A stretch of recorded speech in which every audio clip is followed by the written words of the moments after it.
Ladies and gentlemen, family and friends, patriots all over our country that is under God, welcome to tonight's Red America First Town Hall, the nation's most engaging platform where we, the people, run the show. Red for the blood of Christ, America First policies and candidates. People get that confused. They think it's red for Republican, and no, we're red for the blood of Christ. So I'm your host, Ashley Weiss. Welcome to hashtag Town Hall by Red America First, where the spirit of our nation's founders meets the challenges of tomorrow. For 3 years, we stood as a beacon of unity and strength, draped in our symbolic red of our conviction, dedicated to Red America First policies and the Christian values that our nation was founded on. Here, we gather not just to discuss, but to act, empowering our community through education, engagement, and our highest priority, the relentless pursuit of truth. Town Hall is igniting the conversations that matter. We're at the forefront of a movement to ensure a free, prosperous, and vibrant future for all Americans. And I'm your co host, Valerie Weiss. Tonight, we're thrilled to have Phillip Parrish, a Republican running for Minnesota governor in 2026. He is a retired Navy lieutenant commander with experience as a teacher, principal, and administrator. His campaign focuses on several leadership, fighting fraud, protecting freedoms, and supporting economic growth. But first, we have exciting announcements to make. Do not forget to join Pastor's Point this coming Monday, May 19th. We are hosting a special night of heartfelt testimonies from a diverse array of individuals whose lives have been transformed by the power of Christ. Pastor's Point's goal is to share the gospel of Jesus and grow in the knowledge of the Word of God and encourage all to adhere to biblical principles. This coming Monday, we'll be hearing those testimonies. Here on hashtag Town Hall, we have several episodes booked. Next Thursday, we have Jay Bieber, Executive Director of Policy at the National Motorists Association. May 29th is Dave Presto, and he's going to share the unheard American story here on Red America First, and that is his personal child trafficking story. We those that are watching live stream, we need some support from our viewers and those that have the will to help. Our team relies on the support of the viewers and donors, and we appreciate even just $20 would get us a long way. So visit givesendgo.com/Red America First/donate. And we're also looking for our panel to grow. We're looking to try to get every state covered. So please visit redamericafirst.com and let us know that you want to be a panel member. So every week we start with a prayer, Pledge of Allegiance, national anthem. So we're going to call Pastor Aaron Gray, one of Pastor Point's hosts, to lead us into prayer. So let me get him on here. And if members, bow your heads. Thank you so much in advance. Hey, let us pray, everybody. Lord Jesus, we thank you for this day. We thank you for all you've given us. We thank you for the fact, Lord Jesus, that we can come, that we live in this country. We can come and unite and fellowship and communicate with one another, Lord, and we can just grow and use and be with each other to grow ever closer to you. Lord, as your word says, where two or more gathered, you are there. We just thank you for that, Lord, so that we know when there are two of us who come together, who unite to stand firm, to grow ever closer to you. We know that we are having communion and fellowship with you, and we thank you for that. Lord, as we come together for Town Hall, we ask you to remind us to put in our hearts, Lord, that we serve you first above all. It's not about the politics. It's not about what we want, Lord, but it's about serving your will, getting your purpose fulfilled here in this place. We desire your plans to come to fruition and not our own. So we ask you, Lord, to lead us and guide us. Let us strive to be about you, for you, by you, because of you, because we are here under your care, by your plan, and we are your creation. So we just thank you for this in the holy and precious name of Jesus Christ. We all say, Amen. Amen. Thank you for that, Doctor. Now we're going to go back to Valerie Wise, co-founder Red America First. She's going to help us with the Pledge of Allegiance. I pledge allegiance to the flag of the United States of America and to the republic for which it stands, one nation, under God, indivisible, with liberty and justice for all. Perfect. Now we're going to call on Pastor Wendy Stockhausen and Amber, South Carolina. Pastor Wendy's also a Pastor's Point host. They're going to do the national anthem for us. Thank you in advance. Thank you. Oh, say, can you see by the dawn's early light what so proudly we hailed at the twilight's last gleaming, whose broad stripes and bright stars through the perilous fight o'er the ramparts we watched were so gallantly streaming, and the rockets' red glare, the bombs bursting in air, gave proof through the night that our flag was still there. Oh, say does that star-spangled banner yet wave o'er the land of the free and the home of the brave?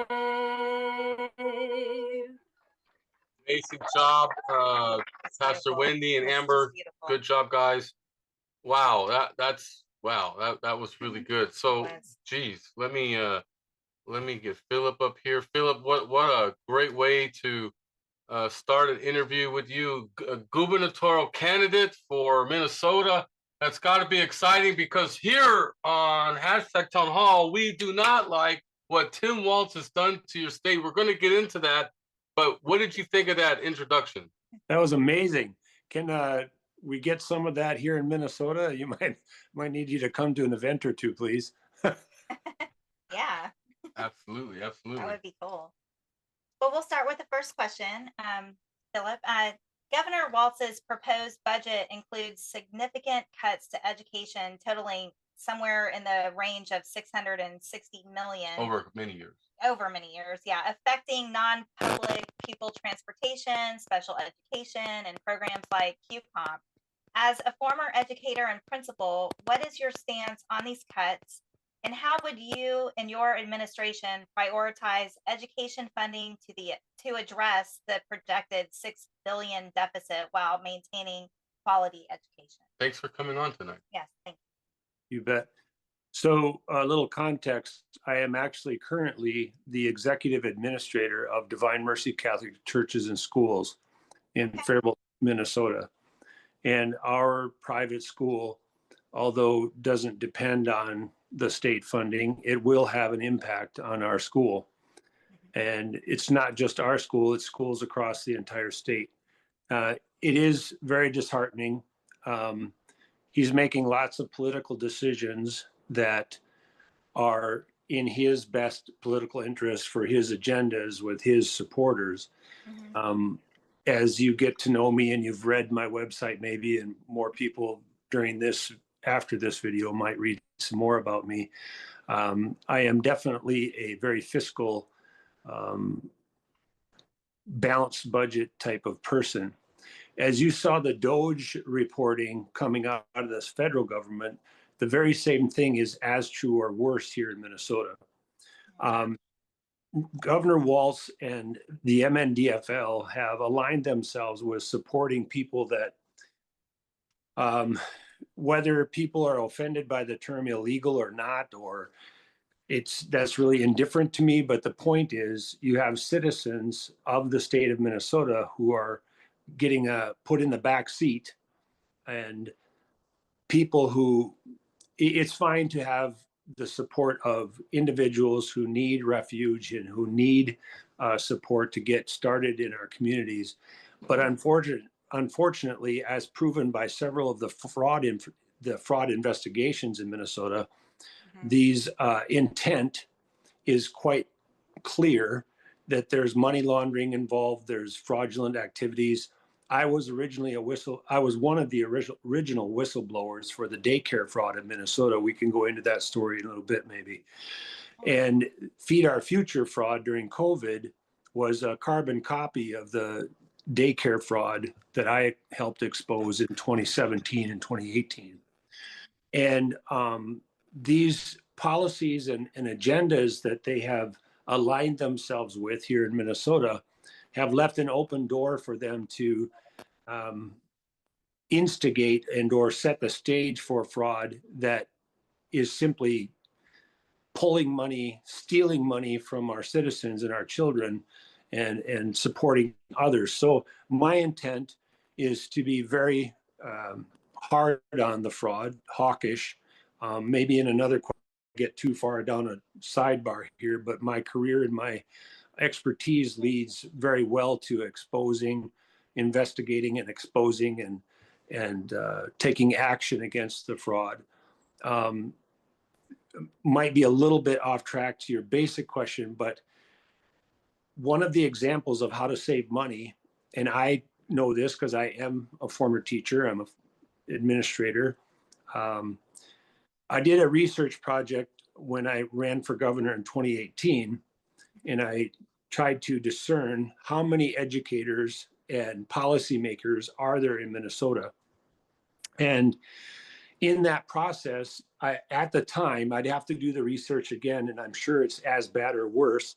At the time, I could put about a 1-to-7 adult to child ratio if I took all of the state agency education overhead, all the administrative bloat, if I took them out of the central offices in the state of Minnesota and put them in a school district, you could have nearly a 1-to-7 ratio. So what does that tell you about the actual care and concern for children and the priorities? The priority is the bureaucracy. The priority isn't the children. So I hope that gets a start to the answer there. Sure, absolutely. I'm sure. Yeah. Wow. Reports highlight concerns about Medicaid fraud with Minnesota nursing homes. As governor, how would you tackle this potential fraud in Medicaid-funded nursing homes while ensuring low-income seniors continue to receive the necessary care that they need?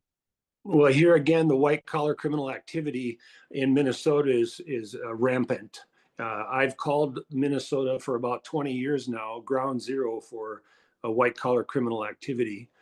The Medicaid fraud is extremely distressing because we can already prove, but nobody wants to talk about it. The legacy media certainly won't talk about it, but we can already prove that the amount of fraud in Medicaid that takes money away from our seniors, takes money away from the actual deserving individuals is connected to DOJ as well. But just here alone in Minnesota, you can do a data search and you have to start scratching your head about, well, wait a minute, who are these people and where do they live and who's actually getting the money?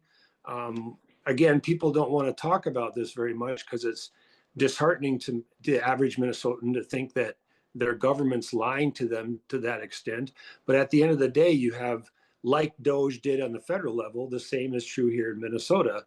You have people collecting Medicaid dollars that are not legitimate, that they're overbilling for it. It's the same pattern of behavior as the daycare fraud and the Feed Our Future COVID fraud. It's the exact same pattern. You have people that don't exist, businesses that don't exist, billing and receipts that actually are fraudulent billings and receipts for reimbursements. They wouldn't even need to worry about cutting anything for seniors if they just take on the fraud. Right. I agree with you. Well, I just want to give you an opportunity to kind of tell our audience what your campaign is all about. Like, what are your key focuses, and so people know what you're about and why they should be voting for you. Yeah. So to put into context a little bit, I had born and raised here. I became a teacher first. I had joined what was to be the Navy Reserves, ended up on active duty for 11 years overseas. I started out as Prior Navy too. yeah, became an officer after just under 10 years. So I'm a true Mustang. And I fit the bill because I've nearly been run up the flagpole twice because I said, no, that's not happening while I'm around. So they tried to throw me out, but I made it through. I even survived the Obama administration. Oh my gosh, poor soul. And so I come back to Minnesota. I'd been involved with politics since I was in high school. And I've always been passionate about leadership, but I've been so disgusted about the behaviors of what we've seen over the years. My first getting involved, really, like, no kidding, we got to do something, I said to my wife, was because of 9/11 Benghazi. And then later on, then because of the daycare fraud and becoming a whistleblower, I came off my last set of orders and I started running for governor in 2017, 2018. That led to just involvement with the Republicans and more specific involvement with politics in general across the state. Recently, I've been a little bit quiet. I've been staying in the background, but I woke up a morning in December of 24 and I had that look on my face, and my wife is Victoria. I call her Vic. Vic had that. She's like, no, just don't. No, just don't. And my morning prayers and my frustration really came to the surface, and I took it personally. I'm a born again Christian, and I took it personally as the Holy Spirit. As part of my prayers that morning, that, it was kind of that moment of, whom shall I send? Well, here I am, Lord. And that's where it started again. And that fire got lit back in me because I nearly lost Vicky during COVID because Tim Walt's protocols, in my personal view, the protocols actually caused more death than the virus itself in some situations. Oh yeah, we believe that. And so Victoria was probably an hour away from being put on a ventilator, and I was preparing myself for the worst. I'll just give it to the Holy Spirit, because there isn't an explanation other than the Holy Spirit and some wonderful nurses in Cannon Falls that, because she was transferred for a different hospital, I still believe that those nurses started ignoring some of the protocols and doing something different. I can't prove that, so be careful with that. But so we're frustrated, and I said, Vic, listen, parents, grandparents, we care. I care, and with my military experience, my expertise in administration, I'm a farmer, I'm a family man. All the things that I've done that have prepared me for stuff like this, I told my wife, I said it would be negligent for me to not at least try to make a difference. And so that's the crux of why I keep trying to be involved. But this year, it's different than before.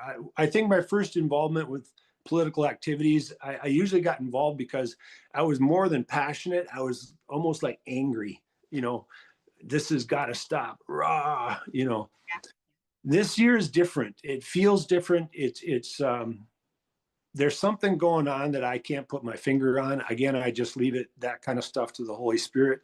The fact is I'm very conscious of what I'm doing and why and how we're approaching the campaign. I'm very knowledgeable about the game that the political elite play. And so I'm very conscious of what we're up to, and I think we have a massive wave of support that has started in the last few months and has grown dramatically in the last few weeks. And I'm really excited about that. Yeah, for sure. Well, going back to some other questions that we had about, your campaign, Minnesota faces a 456 million surplus like in 2026, but a projected 6 billion deficit by 2028, 29. compounded by potential federal funding cuts under Trump administration. Drawing on your experience managing budgets at General Academy, what strategies would you employ to stabilize Minnesota's economy and manage the looming deficit without overburdening the taxpayers? Right. So my current position, I run which doesn't sound like a comparable to a state agency, but the same principles apply. I run a $4.3 million budget, and I'm a zero budget. If I lose somebody, stop me, and because I'll use my vernacular, and if I need to change the vernacular, I will. But I'm a zero budget planner. You come to me with your department or your activity or your project, and you've got zero. I'm going to take an analysis of the last 3 to 5 years, and I'm going to come up with some averages. I'm going to listen to what you want. I'm going to listen to what you need. And then somehow, well, not somehow, I will arrive at the point where I will tell the group or the division or the activity, well, this is what I see we have possible for revenue, and this is what you can do, and this is what you can't do. And the reason that I explain that way is because one of the things that has gone very, very wrong with government bureaucracy is, and even today, is there was actually a lot of big updates from the Capitol today because, we came to this bipartisan agreement about the budget. And it's yet again a disaster because they're not actually fully articulating and being transparent about what all is going on with that. But the point is the lack of decency and respect for the taxpayer in their body language, their choice of words, how they word things at the podium, whether it's actually Democrat or Republican. Sorry, Republicans, but the lack of dignity and respect offered to the actual taxpayer is quite disgusting. And so this nonprofit, as an administrator of Divine Mercy Catholic Church and Schools, it's the people's money. I am to be a steward of the people's money. Right. My staff is to be good stewards of the people's money. And that money has a finite lack of dignity and respect offered to the actual taxpayer. Correct. And so with that in mind, one of the primary agendas of the campaign is to reinvigorate this servant leadership. You might call it from John, being a good shepherd, that whole, in fact, I wrote a piece on John the other day about the good shepherd. And, we have a duty to be good shepherds. We have a duty to be good stewards of what's going on here. And I'm just dismayed by the lack of respect for the taxpayer. It's just a blank check. And so, again, not to get too much down a rabbit hole, but I'm a pretty smart cookie when it comes to budget planning, budgetary sheets, and then analyzing reality. So one of the things I plan to do is I will, much like Doge, I will actually go into every agency and I will investigate and I will find, whether they believe it or not, I will find the waste, fraud, and abuse. I will find it because that's part of what I did in my military career. The purpose of my military career was to find terrorists and how they were funding money, but inadvertently or by design, by God's grace, it taught me some very clever skills about how people tend to, create white collar criminal schemes to actually launder money to get to a different outcome. And some of our state agencies are doing the same thing. They might not feel like it's nefarious. They might not feel like it's, well, what's the big deal, Phil? It's just $100 here, $100 there. Well, you multiply that times all the agencies and all the different programs, a couple $100 here or there multiplies into thousands. A couple thousands here and there multiplies into millions. And this is the fault of our human condition, quite frankly.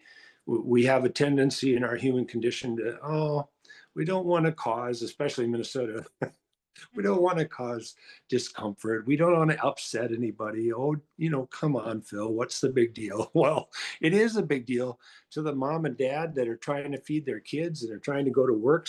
Most of them are working 2 jobs. Some families are working 3 jobs, and it's a big deal. It matters. And so I know that might be a little bit more than what you asked, but that's where I'm at. That's great. No problem. So it's okay to call you shipmate as well, since Yeah, you bet. Yeah, shipmate. Yeah, I was a prior OS, and good.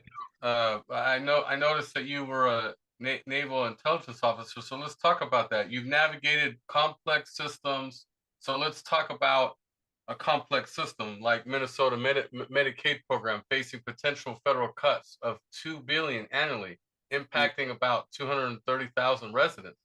What policies would you propose to maintain healthcare access for low-income Minnesotans, particularly in the rural areas? Yes. So I hope this doesn't sound like criticism, because it's not. But just to clarify, the cuts that we're talking about is Medicaid that President Trump and his administration are doing. That's all geared towards removing benefits to people that shouldn't be getting the benefits in the first place. So yes, we can use the term cuts, but keep in mind the reality or the truth of the real issue. You're talking about hundreds of millions of dollars going to people. I mean, the Doge reporting is incredible. And I really encourage people to go out and find it, look it up, read it for yourself. But it's astronomical. It makes my stomach sick to understand how many people are unlawfully and illegally getting Medicaid benefits. So that's, again, I don't offer that as criticism. I'm just being very clear as to what those cuts are. So here in Minnesota, again, the same principle is at play.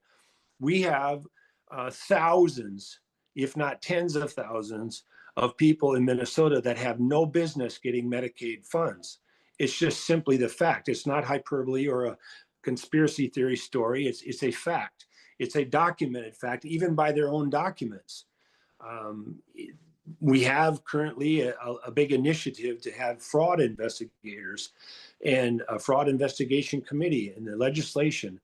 And that's all well and fine. But without a governor or an attorney general that has any substance, it's not going anywhere, because Governor Walz and Keith Ellison are never going to do anything about all the white collar criminal activity, because I know that sounds crazy to some people, but it's a fact.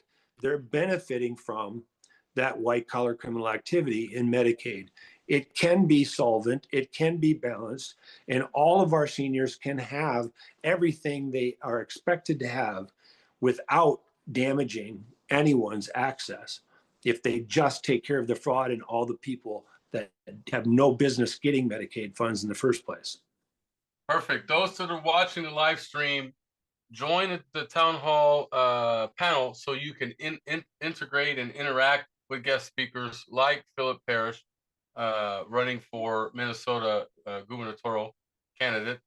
And we're going to open up to member questions here shortly. And the first one's going to go to our Minnesota state leader. That's Amber Hansen. So she'll be up soon. But go ahead, Val. Thank you. Yeah, well, Walz's budget proposes cutting $109 million in non-public people aid, affecting private schools, serving diverse socioeconomic groups. Given your background, again, in education and your campaign's focus on freedom, how would you support school choice and ensure equitable funding for both public and private schools in Minnesota? Yeah, the per pupil rate should go to the parent no matter where they have the child. Public, private, charter. I know some people don't like that concept because they want to make sure they maintain control of what the content is. And then there's fears of like, almost like an anti-Christian type group would get, well, we get the same thing then, so what about us? The point is, parents deserve, I'll use myself as an example. Our youngest, just graduating now this month. Congratulations. He did not like school. and Yeah. he does not have, he's not disrespectful, but he has no time of day, probably got it from me, with all the agendas. Mm-hmm. He's not rude about it, but he just doesn't have any time of day for it. Yeah. And so we went from the public school locally to a private school, and it kind of worked out all right. But then we ultimately ended up in Connections, Minnesota Connections Academy, an online class. And it, for us in our fit, it was a very good fit because it allowed William and I, and maybe I'm unique because of my background and I've been a teacher, but it allowed William and I to really focus in on what he needs to get done, just take care of business. And he was working part-time, and he's been a massive part of his life has been the U.S. Navy Sea Cadets. And in the Sea Cadets, it's like a reserve unit for youth. And for once a month, and I happen to be the executive officer as well. So once a month, we go to this all volunteer program for this youth that are doing this almost like a military reservist. Any one of us could have friends or family that have done. And it's the same type of thing. So this Connections Academy for William was amazing because it allowed us to do, he's gone to several trainings that are outside of the normal schedule of things, and it allowed him to do all that. And so it was a really good fit. That in mind, the point is, we were able to choose, other than the private school, which cost us personally out of our pocket, we were able to choose where our child goes and focus our money on what was best for William. Every single parent in Minnesota should be having that opportunity, whether it's private school, public school, charter school. And it has to be that way because whether people want to face it or not, our public education, and I can say this because I've been a teacher, and I am an academic to an extent. I don't proudly say that because although I'm a semester away from a doctorate, I know I'll never finish it because I'm that disgusted with how intellectually and morally bankrupt our academia has become. And I mean that with every ounce of those words, intellectually and morally bankrupt. Academia is completely bankrupt. And it's quite disgusting. So something has to be allowed for opportunity for our parents, because without that opportunity, we're going to have more of the same. And God help us if we end up, another 10, 15, 20 years from now with this socialist, Marxist agenda. We won't have much left of our society. Yeah. Governor Walz has addressed rumors, and this is very sensitive to this platform, that President Trump might pardon the George Floyd police officer Derek Chauvin his federal conviction, emphasizing that Chauvin would still serve his state's sentence, with conservative figures like Ben Shapiro advocating for a pardon. How would you, as a governor, address such speculation to promote unity and trust in Minnesota's justice system, particularly in communities that were affected by Floyd's death? Yeah, it's interesting that you asked that question. I started getting some indications of some turmoil about a week ago. If you go to parrishformn.com and you go to the news feed, the news tab, I think it's at this time, I think it's the second or third article down. I talk about Derek Chauvin and what might happen or what's going on. In my view, and this is my military analyst speaking, all this thing up here. The fact is it's all hyperbole at this time. I actually don't have, unless you can provide it for me, I don't have any statement directly from President Trump documented that he is going to pardon Derek. Hence why this was a rumor, right? But yeah. So again, yeah, I'm not criticizing, but we're both being careful to point out. So in my article that I wrote just a few days ago, I strictly point out the bigger story. The bigger story is Tim Walz, Keith Ellison, and the paid for activists, the Black Lives Matter, whether people want to face it or not. Again, Doge exposed it. We exposed it as analysts before my last set of orders. That there's paid activists in our communities. They're getting on buses and planes and showing up at places paid to be there to cause chaos.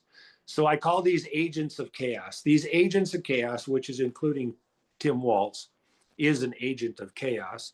They exploit these activities for the sole purpose of political gain, of attention, of sucking up all the energy and all the noise into a narrative that they've pre-designed and pre-scripted. And so what we would do if I was governor, now I happen to have been pressed about this very specifically in the last 24 hours, would I pardon Derek? So my answer, which I encourage you to read my full answer, is a little more complex and a little bit more of lawyer talk. Right. So then the person pushes back and says, Phil, just tell me the truth and keep it simple. So yes, I would absolutely review. I would take all the powers of the office and fully review it because it's not fair. They did use this activity as political gain. They used it for the ability to control the narrative, distract from other issues.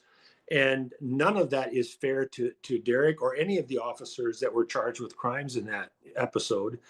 And that political capital they got off of that is unjustly put on the shoulders of Derek and the others involved.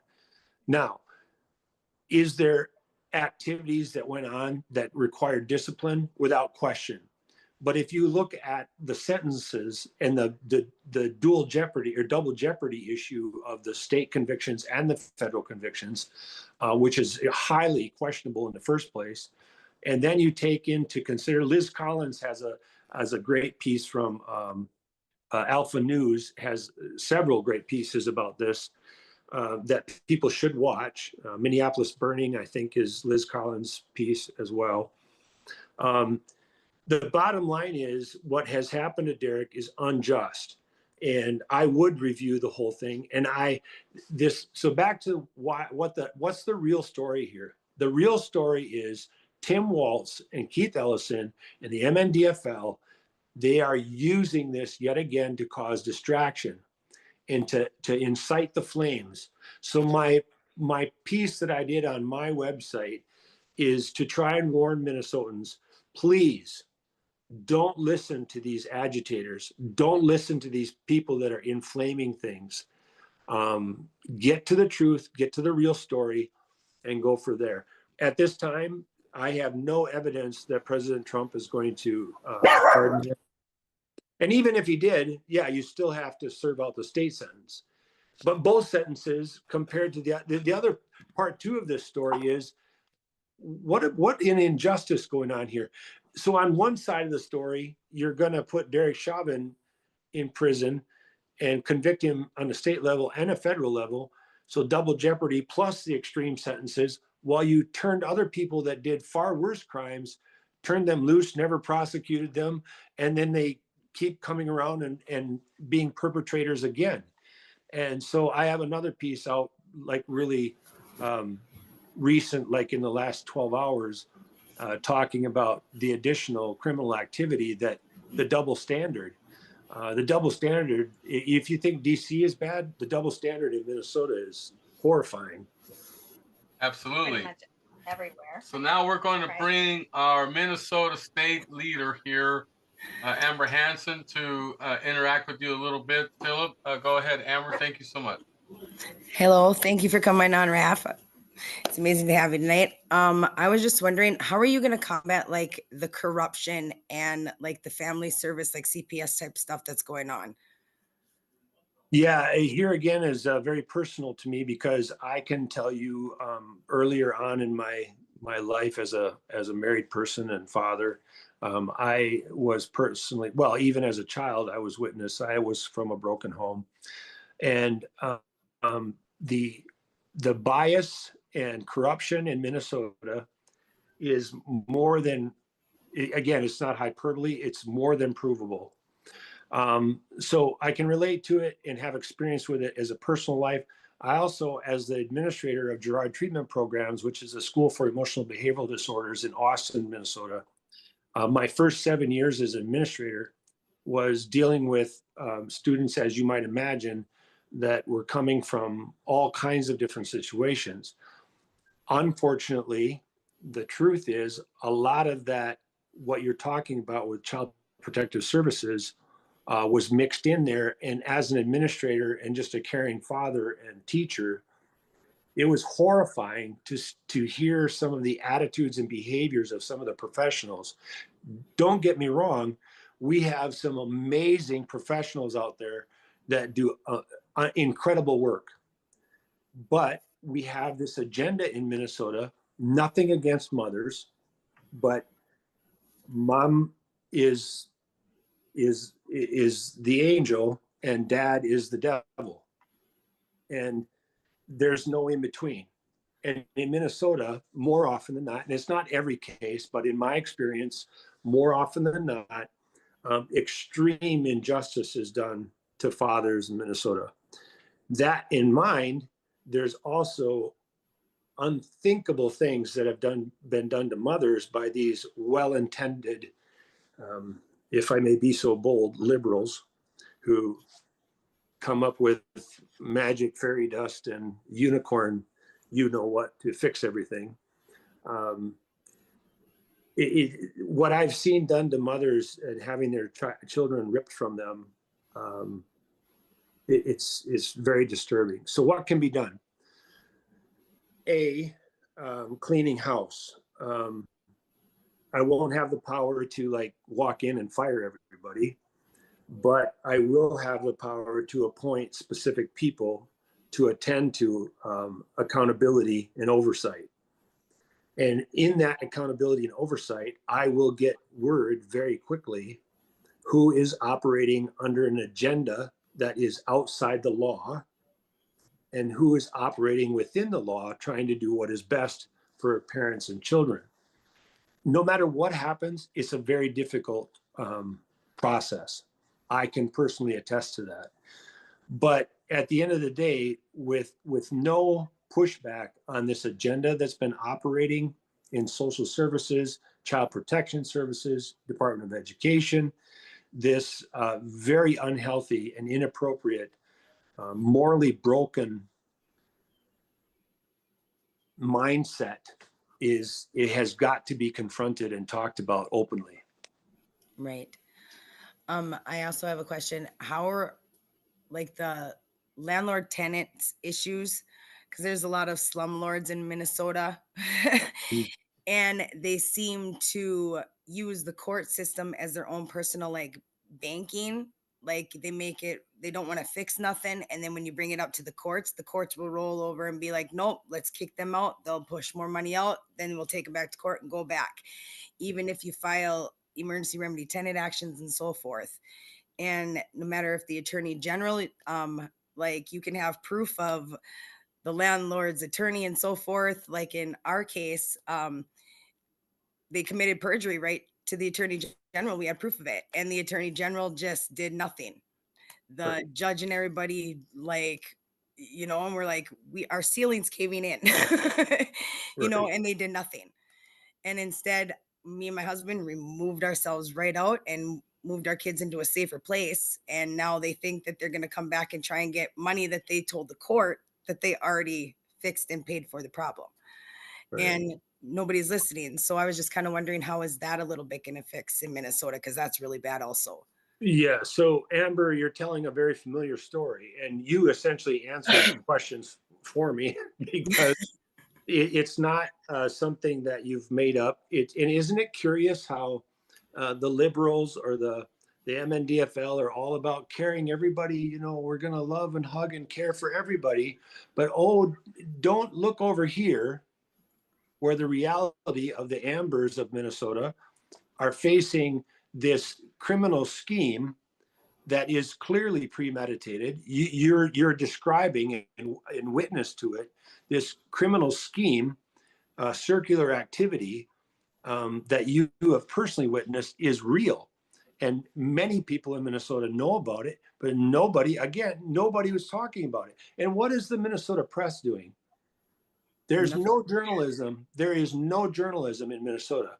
There is no journalism ethics. There is no journalism morals. They are purely a propaganda machine for one set of business owners, and that's it. And they'll never tell your story.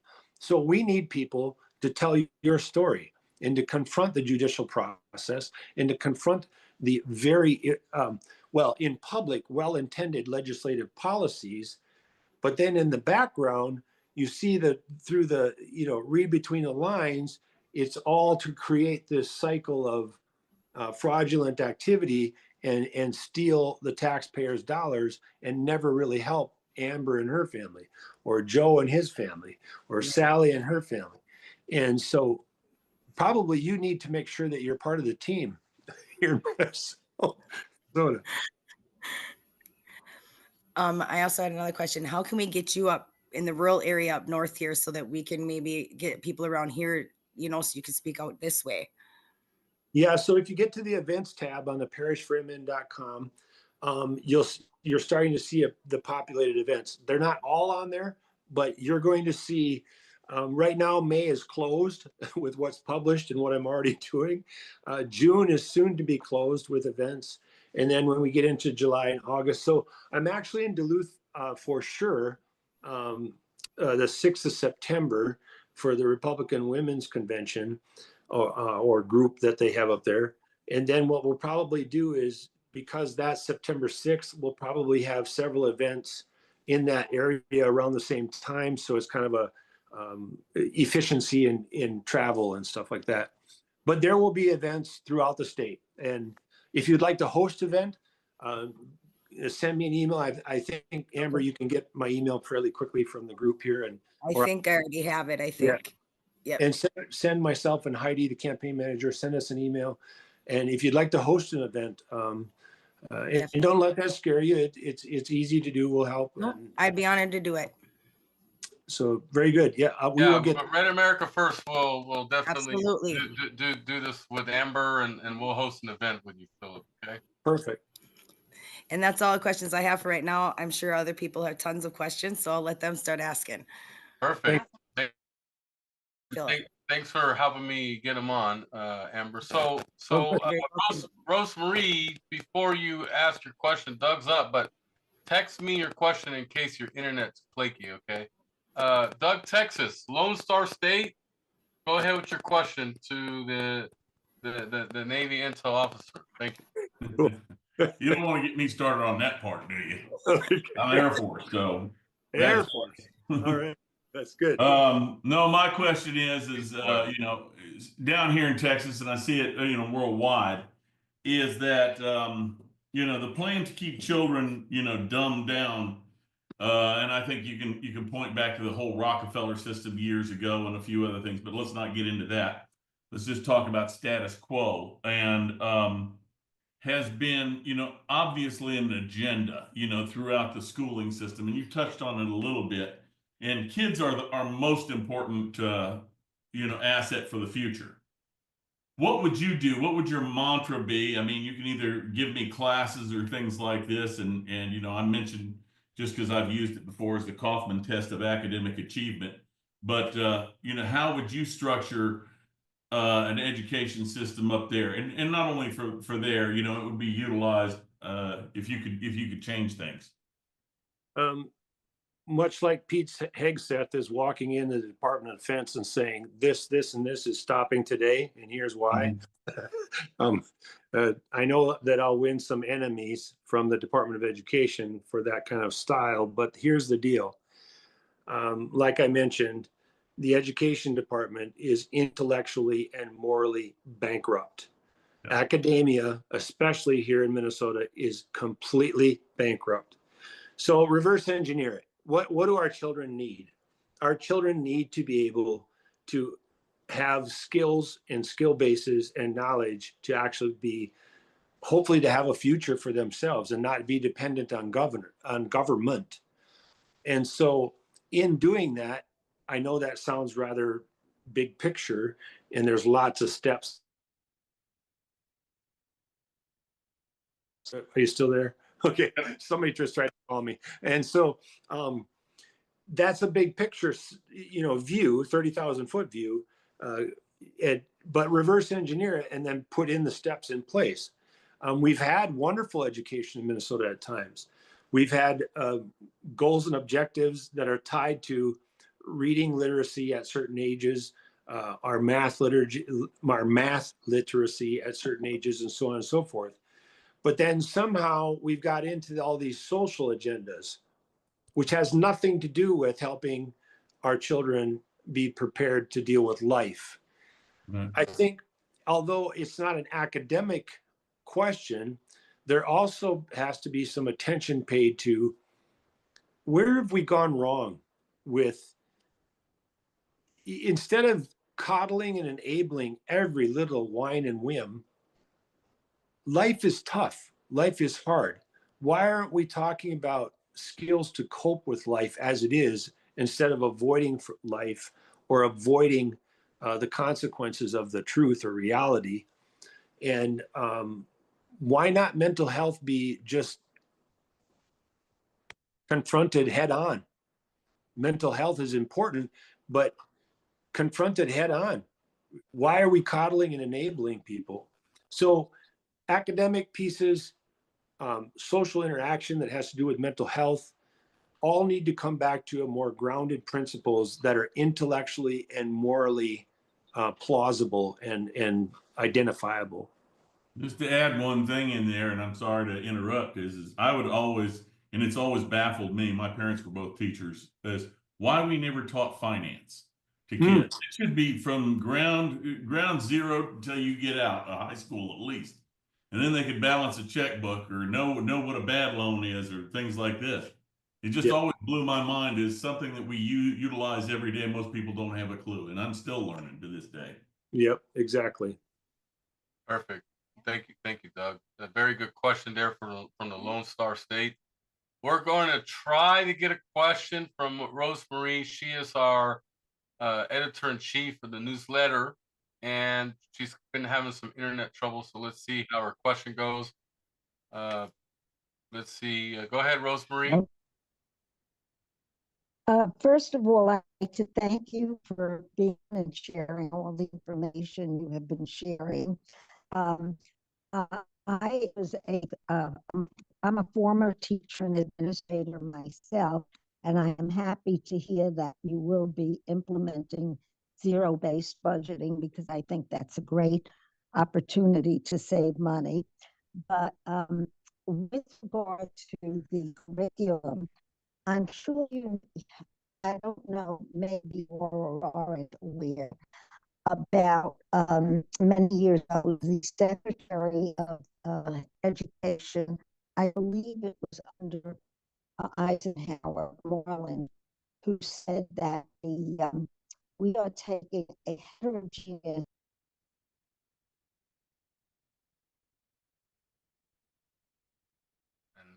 there we go. Lost her. Yeah, it's she's been having some troubles.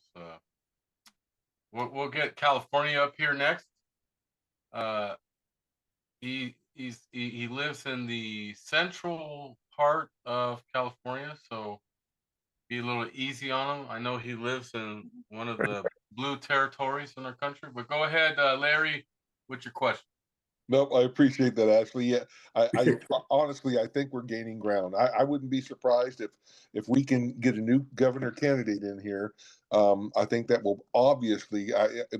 We talked about this before. My understanding is that the last election in November, that as many as 40% of the vote was conservative. Nothing excites the Californians more than that, because you hear a lot of, and I understand. You hear a lot of, hey, well, just let California slide off into the ocean, hopefully with the earthquake. It's like, hey, hang on. There's a lot of conservatives here. Philip, I wanted to touch bases on something, and I think it probably touches the heart of all of us, you too. And you spoke to it a little bit ago. You were talking about the comments that were made by Trump about cutting the budget in Medicaid, and I watch a lot of different platforms, including TikTok. I mean, I'll be honest. I think it has its place. You know, I follow a lot of musicians on there. I follow a lot of comedians and humor. But politically, you got to use some discernment, for God's sake, right? So, and I watched a clip. I didn't see if it was CNN or who it was. I think it was, but it was not just an audio soundbite. It was a video clip and the soundbite. It was the film that they cut of Trump said, and like I said, we're gonna cut Medicaid, the money spending on Medicaid, stop footage. And Yeah. so you got you got these liberals that are going, folks, you heard it right there. He just said it. What don't you get? Mhm. And I guess my question is a naive one, but to me, it's probably one of the biggest issues that we're dealing with, that you're dealing with in this whole nation, and it's probably gone on for the last 75 to 100 years, I would guess. And that is, we can't continue to be the victim of, well, I guess the media is just going to have their way with us and all of their dirty fight. There's got to be a strategy for that. And you touched on it earlier, and I know that's not your strategy. Now I'm being candid, but you made a comment of saying, "Hey, folks, don't listen to those bad guys. You got to do some research." But they don't. So many people are tube fed by MSNBC and CNN. I doubt that those folks will ever get converted. I mean, there may be some, but not many. So I guess my question, and maybe it's not a fair question, a rhetorical question perhaps, and that is, how do we stop being victims of this with the media? Because Right. it's got to be a primary issue for your campaign. It's got to be a primary issue from the presidency all the way down to local government. Exactly. No, you're right on track, Larry. It's very discernible as to what's going on. I'm going to tell you that I'm a little bit of a data geek behind the scenes, obviously, as an analyst and as a professional of the work that I've done. But I'm seeing some, much like this program. I was on a program earlier today. I've had my own program called Freedom Talk with Phil. Huh. The alternative programs, COVID, as tragic and as aggravating and makes us as angry as it does, there is all things work for good for those who love the Lord. Yep. Amen. COVID brought to us an opportunity for people to be so taken aback that they now have stepped back and started questioning everything. Agreed. There are still people who are their mindset is here, and they're a trained horse with blinders on both sides, and that's all they're going to see and do. Absolutely. There's not much we can do, but what we can do is we can keep doing what you're doing on your program, what I've done on my program. I have my own website that I've been running for probably 10 years now. And you'd be amazed. Maybe you won't be amazed. Maybe it's not a surprise to you. But the data that I'm seeing, I do a lot of analytical analysis of interaction and activity and who's watching or who's looking or how often. And I'm amazed even at myself. That might sound boastful, but I'm not trying to be boastful. I'm just saying there's hope there, Larry. There really is an opportunity here. The landscape is changing dramatically. And you know what? Post Bulletin, Rochester Post Bulletin, Twin Cities Pioneer Press. Keep doing what you do in Pioneer Press. It's because more people are going, are you kidding me? What did you just say? And, and so there's hope, Larry. Yeah, I'd like to believe so. I used to think that it's an intellectual issue, and the people that don't have the intellect to create their own thoughts and do their own research. But I don't think that's true. I think there's intellectuals on both sides of the line, and it depends on whether do they love their country more than they do their own position, because they would never go back ever. I've got an identical twin brother, and he's as much on the other side of the line as I am as a conservative. He couldn't be more opposite than me, and you couldn't discuss politics with him without him going into a frenzy. Don't underestimate how nefarious the scripted media is, though. You're correct. There's intellectually people that have a mindset that's not changeable, but don't underestimate how deliberately insidious the paid for media is. And they are. I'm an information dominance warfare officer, and along with my counterterrorism and foreign policy stuff. And so I know a bit about propaganda and manipulating a group of people or a region or a government. I know the ills of what we have done in our own country to other countries. I know it well. And it's sickening for me to understand and believe and know how premeditated much of our paid for media really is. Mhm. So we can never underestimate. It's kind of like you need to be able to identify the enemy and know them to be able to, properly go after them. And that's one of the things I think about me that scares some of the they don't like talking to me. Yeah, no, I hear you. Very good question, Larry from California, and I gotta chime in. Look, the media is our enemy. is. If you the television programming has been going on for a long time. You got to shut it off. You got to connect with people. You got to get your information from people, not data from those that are protecting the truth. That's what you got to understand. And it gets very frustrating that our brothers and sisters of Christ all over the country are still subjected to this programming, and it feels like we're in North Korea. We got now our corruption leader all the way from Hawaii, Megeso. I hope you got good data. You've been going in and out. Go ahead.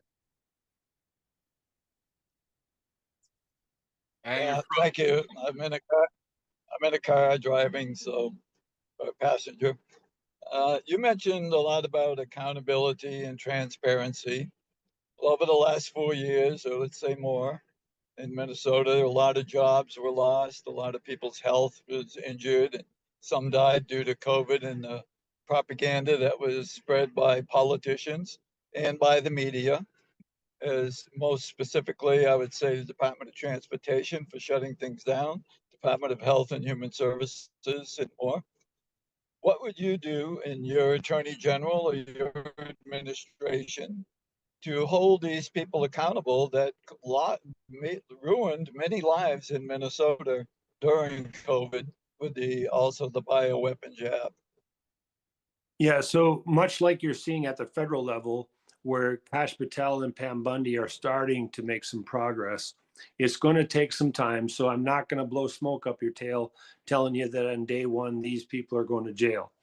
It's going to take time, but the consequences are going to be very easy to identify and implement. They might not be consequences of people actually going to prison, but the consequences of knowing that these people are involved, being exposed, it's not retribution. People could call me, oh, Phil, you're just talking about retribution.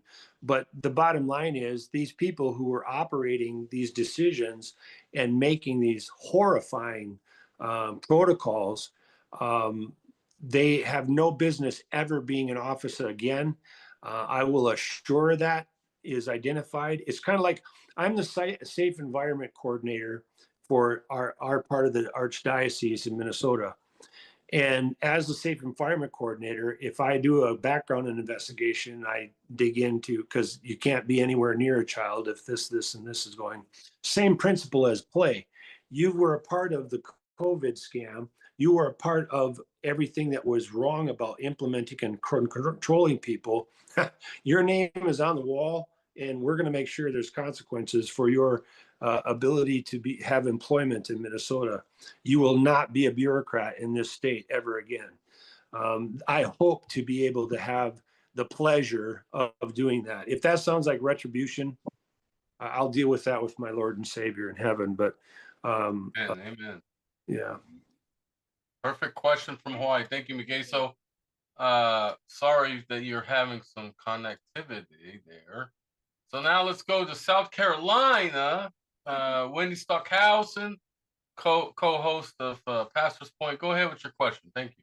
No, well, thank you. First of all, thank you for coming on and Yep. kind of informing us as to what is happening there. My question is, what policies that Mr. Walz has put in place with regard to transgenderism and specifically with minors, what of those would peel back, and how will you deal with that minor situation in a compassionate manner, as well as, because clearly there's like a kind of mental health epidemic kind of thing going on with that nationwide, right? So can you tell us how you would handle that? Yeah, so I will fully comply with and then some with the federal government's stance on this and the Supreme Court stance on this. Whether people want to, I understand it'll be a dramatic topic. I understand they'll try to persecute me over it. But Right. here's the truth. And it's just whether you believe in Christ, whether they believe in Christ or whatever religion that these people may or may not have, there's just something that many of us refer to as natural law. There you go. And natural law, Man. there's a lot of tangible discussion points that you can really hold on to in that moment. You have no business abusing these children. Thank you. You're 18 and under. I would maybe even say, isn't it funny how we have these variable things of, oh, you're an adult when you're 18, but you have to be 21 to do this. You have to be 19 to do that. You have to be, it's just weird. Anyway, the fact is 18, possibly even 19, it's abuse. It's evil. I don't know how much more simple to put it than it's evil. And these are perpetrators that are intentionally exploiting people at their most vulnerable state. And in these mental health state of mind, their frame of mind and how they're looking at life is so impressionable to think that you're going to physically and emotionally alter what God has created. Again, people that don't believe in God, that's fine. Just talk about natural law. This body is the creation of a creator. And if you want to think that you can cut something off or turn it inside out and put it inside you to make it into something else, I know it's an old silly meme, but when the archaeologists, when they dig you up in 100 years, this is a man and this is a woman, and you aren't changing that. So it's a very troubling, very, very troubling aspect of our society right now. It makes me sad. So I'll enforce the federal decisions 100%. Thank you. Very, very good question, Wendy. So now we're going to do a take two with Rosemarie. Go ahead, Rosemarie. All right, I am on my computer right now. Hold on. I'm just trying to redirect everything. Can you hear me? Yeah, you're repeating yourself. Yeah. Okay, because I'm trying to shut my phone off. I will do that momentarily. But first I do want to let you know that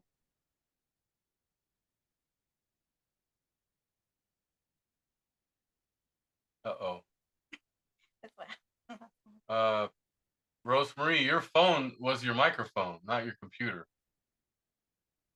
So your phone was what your microphone was working. Can you try talking again? All right. You just text me the question by now. Sandra, Nevada, go ahead with your question. Go ahead. Thank you. Hi. Thank you, Philip, for being with us. I really appreciate everything you have to say. I can relate completely to your mindset. When you brought up the part about, yeah, you can do this at 18, you can do, but you can't drink until you're 21, and you can do, well, it all really goes back to also the fact that your frontal lobe is not fully developed in men until 25.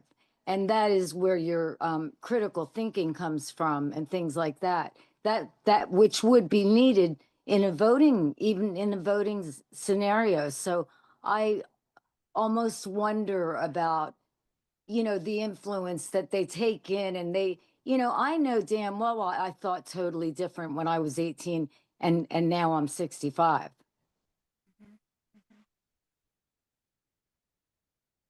Yep. Oh, It's an interesting point. did we lose you, Sandra? No, I think No.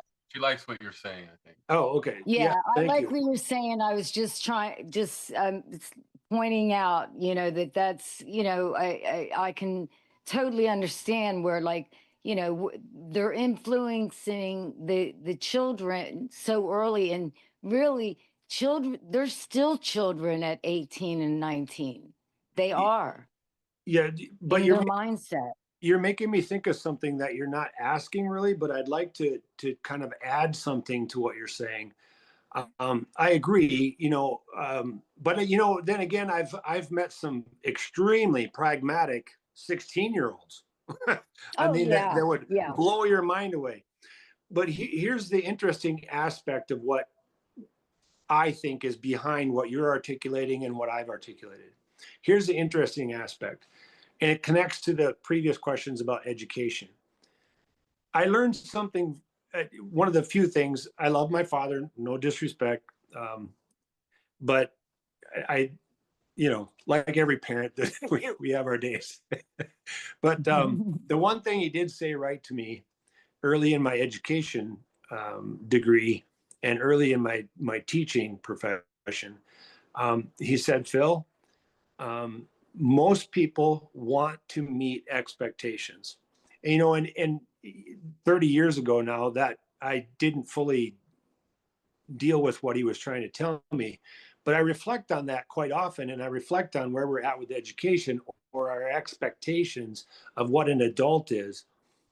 It's troubling to me that we aren't expecting more, because if we expect this and we get this, I know that that's just a visual of, if we expect the most and we get partway there, we're better off than expecting little and getting nowhere. Here's this a little, maybe an analogy almost, but there's a wonderful group that I follow and I comment on quite often. It's called Farmers Against Raising Morons. and it sounds a little rude, but these Farmers Against Raising Morons, there's some real basic truth to it. My son, we raise cattle for enough beef for ourselves and a few customers, and chickens, along with my full-time job and everything else I can do in life. And we go out to the barn, and you learn fairly quickly at a young age, okay, you're going to do this the smart way and stay safe, or you're going to do this the dumb way and somebody's going to get hurt. And if I get hurt because of you're being stupid, then we're really going to get hurt. but more of it, if you get hurt and I should have done something about it, that kind of thing. And isn't it interesting how our expectations of people have diluted into this, again, fairy dust and unicorn pea of Walt Disney World idea of what's expected of people, and it's quite troubling. So thank you for that. Philip, we're going to try Rosemary a third time, and you Okay. see her now. So go ahead, Rosemary. Hello. I see Rosemary. Can you hear me now? Yeah. All right. Well, I came on but I couldn't unmute. You had me muted and I could not unmute. So anyway, I am a former teacher and administrator, and I was in the education field for many, many years. And I was happy to hear that you're utilizing zero-based budgeting should you win, which I hope you do. It will be difficult, though, to apply that to the medical field and the healthcare. But anyway, I'm sure you're aware that many children come into the classroom and have different backgrounds. This is one of the areas that we had discussed. I was on a congressional education committee many years ago with Congressman Gilman up in New York. And one of the biggest concerns is what Marlon said many years ago. He was Secretary of Education under Eisenhower, I believe. And he said, we are taking a heterogeneous group of children and gearing them toward a homogeneous type of educational system. And this was one of the biggest problems. Not all the children are geared for the academia. Some have psychomotor abilities or other types of abilities. And I know that, well, in my own educational application, I used individualized learning, and that was a big, a big step in achievement for children, whatever, whatever their abilities were. So how would you be able to implement a program in order to be able to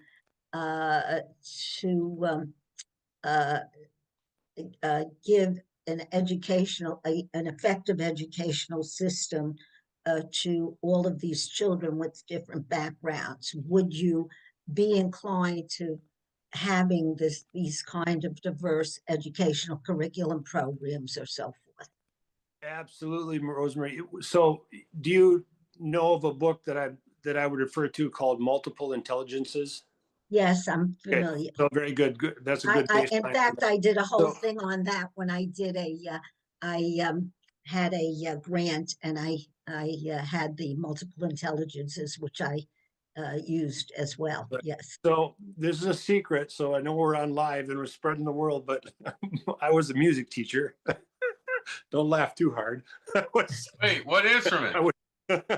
I have I majored in voice and majored in tuba. I have a minor in clarinet and a minor in piano. And so anyway, the reason I bring that up is Rosemarie's question is directly related to students having different learning styles, different things that they're strong in. My wife, for example, is a teacher at Shattuck St. Mary's, and she works primarily with the textiles in a project they call We Create. And so the students at Shattuck St. Mary's, the students at Divine Mercy Catholic Elementary School, the students in my music classes, the ability to relate that basic principle of tailoring or gearing an experience for a child that is more able to flourish with an instrument or with singing or with dancing or with sewing a quilt. Exactly. Those types of experiences then can be project-based or learning-based experiences that I don't want to bore everybody to tears, but just a brief example. Let's take my wife's class. Maybe their primary project is all to do with textiles and sewing, but they can still cover the academic pieces of reading and writing and arithmetic by that project-based learning cycle, that they still have to record things, they still have to report things, they still have to do the math to create the product that they're creating. So you take something that they're interested in and good at. Music is another great example. Music, quite frankly, is math, for a lack of better words. Music is math. And so there's a little bit of talent too, right? Yeah. But so I have had some a little side note story, a little fun story. The hardest stuff I've ever done in my life was 13 years of teaching music, and God bless them. No offense to young ladies, but my Glee Club girls, some of them wonderful. Some of them, how do you tell them? Yeah, I love the energy, I love the enthusiasm, but let's please just not do that. Let's go on to something else, because it was horrible. But anyway, there's so much opportunity, and we have so many good educators that know these basic principles that you're referring to, Rosemarie, and They're very good at it. Here again is the thing that's getting in the way is the bureaucracy and the agendas at the top. Boy, I tell you what, the Minnesota Department of Education is not going to be a happy place, because I'm going to walk right in and say, when's the last time you were in a classroom? And they're going to look at me like, I don't know, 30 years ago. Okay. Unless you're willing to go back to work in a classroom with students, here's your severance pay and see you later. Because the bureaucracy of all these people that are running around preaching these agendas and how to help kids that have never been in the classroom or haven't been in the classroom 30 years, that kind of mentality and frame of reference has to stop.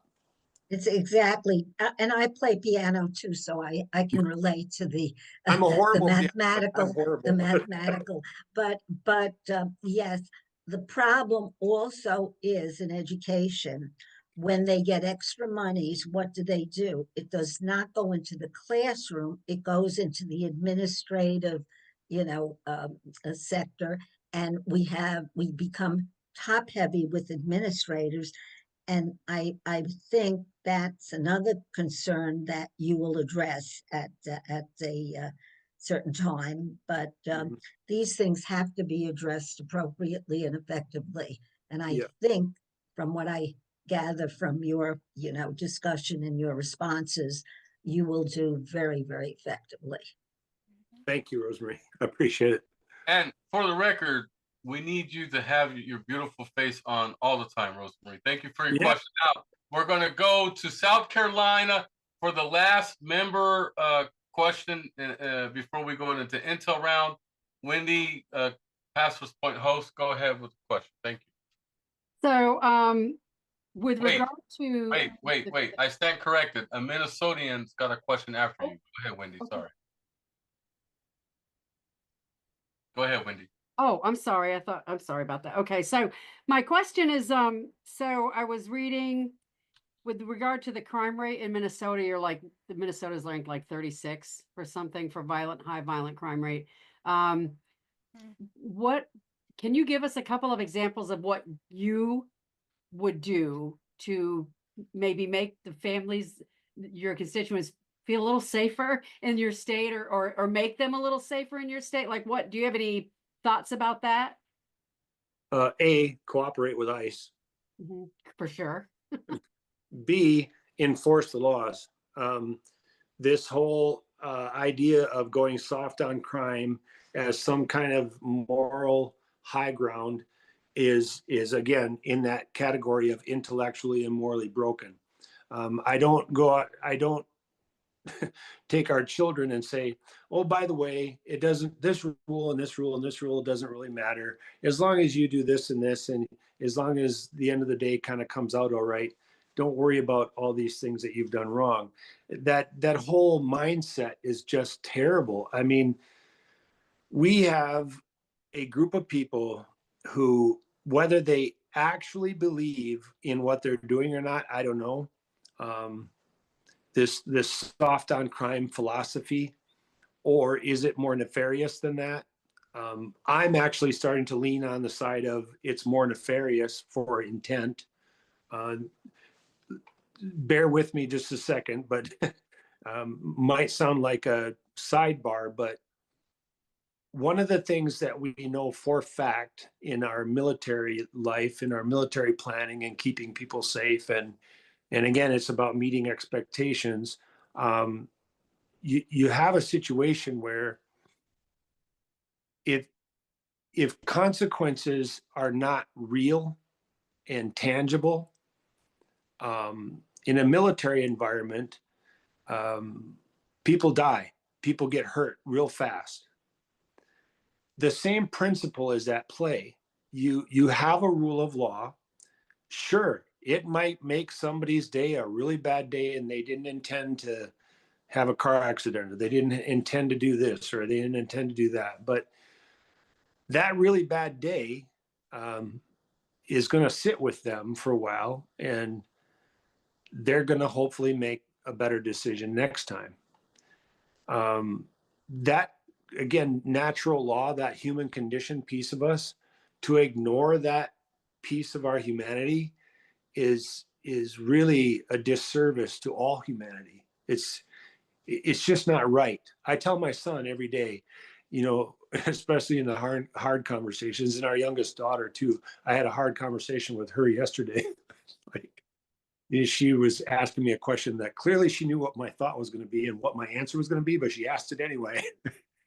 So I said, listen, you know what the answer is. The answer is no. And right now, this conversation we're having is more loving than it is for me to say, oh yeah, no problem, Penelope, go on, go. It's way more loving for me. Now, she happened, by the grace of God and by the Holy Spirit, yesterday she happened to listen to me. So, perfect. But it's the same principle. And so this is going to sound like I'm getting into the racial thing, but here's a perfect sidebar to that. Any person of any race, color, or creed that believes a certain group of people is not capable of meeting the same expectations as this group of people, you are racist. Yeah, that's by, right. by pure behavior, you are a racist and a bigot. And so the idea of a particular class of people or a particular race of people or a particular creed of people can't be expected to have the same expectations of decency and integrity as another group of people, that in itself is racist. I don't know if that makes sense or not, but Absolutely makes sense. Yeah. They flipped out a long time, but yeah. Yeah. Very Thank good you. question. Very good question, Wendy from South Carolina. Now we're going to go into the state of Minnesota. Kim, go ahead with your question. Thank you for coming on Town Hall.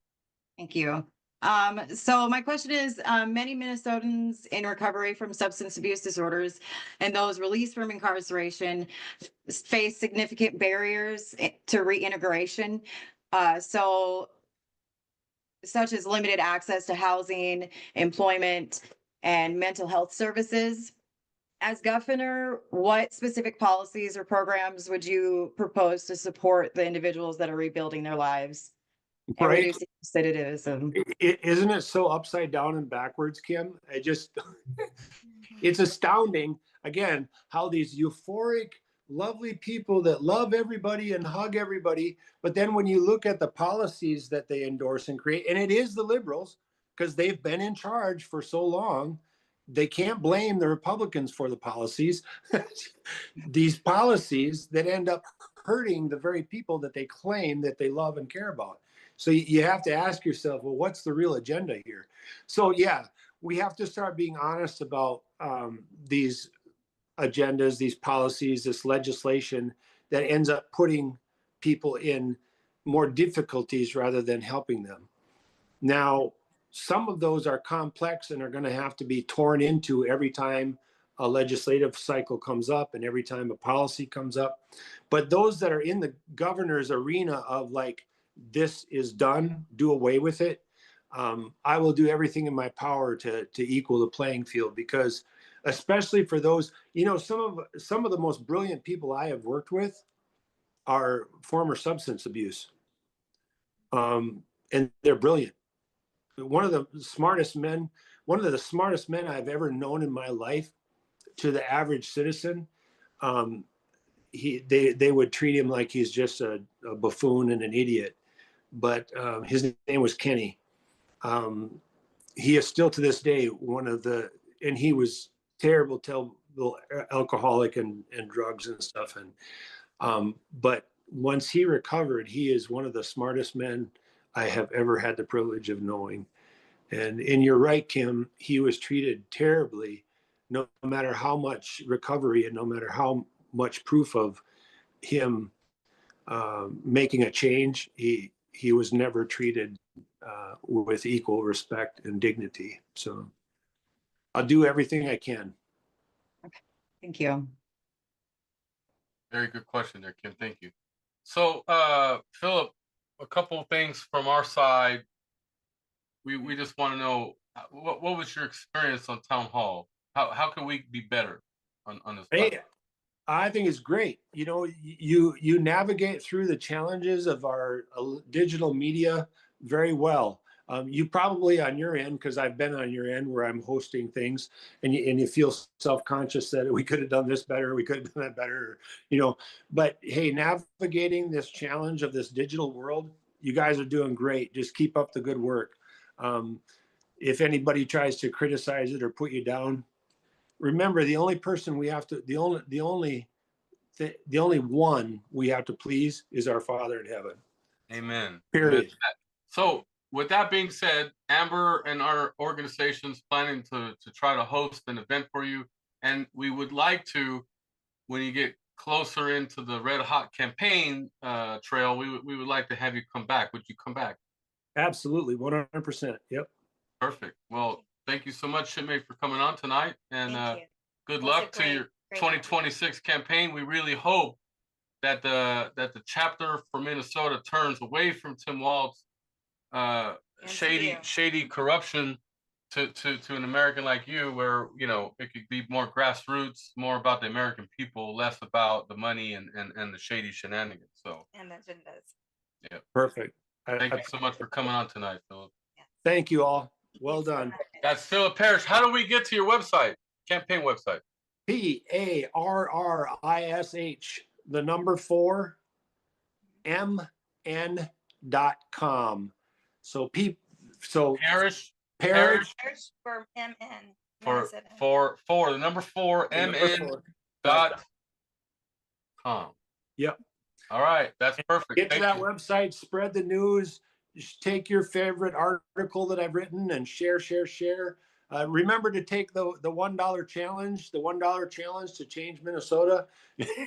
Go to the event, the contribute tab, and take the $1 challenge. All right. Perfect. All right. Well, thank you so much, Phillip, for coming on. Love it. We're going to be transitioning now to the intel round, state to state. But before we go to that, I want to express this controversial about Comey with the number 86, and I don't know if the other numbers. It's 47. It's 47, yeah. Rid of 47. 86, 47, right. So that's the first topic of the night. Allegedly, Comey is under investigation. I haven't been able to validate this. I saw it on social feed. I need to do, I like to do due diligence and verify that this stuff's actually happening. But James Comey just issued a vile kind of call to assassinate Trump. That's kind of what we're going to talk about tonight. And a lot of people are saying, look, this wasn't an accident, it was a direct threat. And but we're going to go into those details here. Let me just get the panel up. First, I got to unmute everybody. Amber, what did you think about the interview with Phillip tonight? Go ahead. I absolutely loved it, actually. Very informative. Really good. Really excited about the changes that are coming. You know, we got to get Tampon Tim out of there. Tampon Tim! He's really creating some chaos and stuff that we need somebody new and innovative to get in there and change some shit up and whatever. But you know, and get in there and just move things around and start looking into the corruption and looking into the people that need to be taken care of. Yeah. Perfect. Yeah, he would be really good at that. I honestly, I am not biased. I know he was a Navy sailor and I also was, but that man, everything he said, there was not one thing that he said that I was like, what? Yeah. Everything he said. And then probably every 5 minutes, he would always remind us about the Lord up there. And you know, that's huge. That's huge because we don't need to worry about anything, right? God is in control. Kim, what did you think about this gubernatorial candidate for your state? Great. I really look forward to seeing how it all progresses. And yeah, I'm just looking forward to Waltz being out of there. Oh man, I can't wait to get that goofy dance guy out of there. You know, he couldn't even shoot a gun. You know, speaking of guns, Ron Nevada, how are you? And are you ready to talk about this Comey situation. It's very serious. Well, I am well, and thank you for asking. And I don't know anything about the Comey situation. I'm listening, hoping you will enlighten me. And yeah, so, and I did enjoy listening to this man. I think he's a very educated, and he was easy to listen to. He made good sense. He's educated, and I hope that he gets in that position, because I think that would be wonderful for Minnesota to have And him in America. there. Yeah. Okay, so here is the exact inquiry that just hit the wire about an hour ago. Congressman Andy Ogles, Tennessee. So, Teresa, Tennessee, I need you to pay attention, okay? He asked the Secret Service Director, Sean Curran, and also FBI Director Kash Patel and Deputy FBI Director Dan Bongino to investigate James Comey for violating federal laws after posting 8647. Okay. Ogle cites 18 USC 871 threats against the president and 18 USC 875 interstate communications containing threats. So let me read to you what went down. And this all happened very recent. Okay. Yeah. Given Mr. Comey's former leadership of the FBI, the stakes are even higher. His influence extends well beyond the general public. It is reasonable to assume that his online followers include current or former Bureau employees, individuals who may view his commentary as carrying an insider weight or implicit direction. I also request that the Bureau confirm whether Mr. Comey's currently retains any access to classified information or security clearances, and whether continued access is appropriate in light of this incident. 86 is commonly understood as slang for eliminate or K blank LL. They didn't want to get hit by censorship. And 47 has become a popular shortened reference to Donald Trump, the 47th president of the United States. When you pair the 86 and 47, many Americans, that's a coded suggestion to eliminate 47. So they got an active, they're pushing to investigate Comey.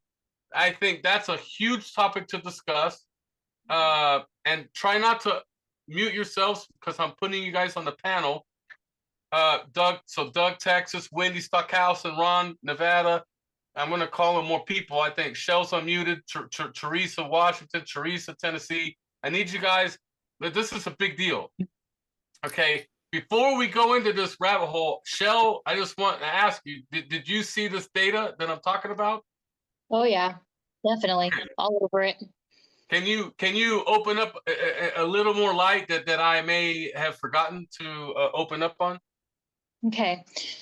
So on July of 2016, General Friend gave a speech in Cleveland declaring that the FBI director, James Comey, was certainly his friend. Okay. I'm just going to rattle out a few intel details that you guys, so you can gather the same thing that I'm gathering. Okay. Also, Ivan Raiklin. Okay.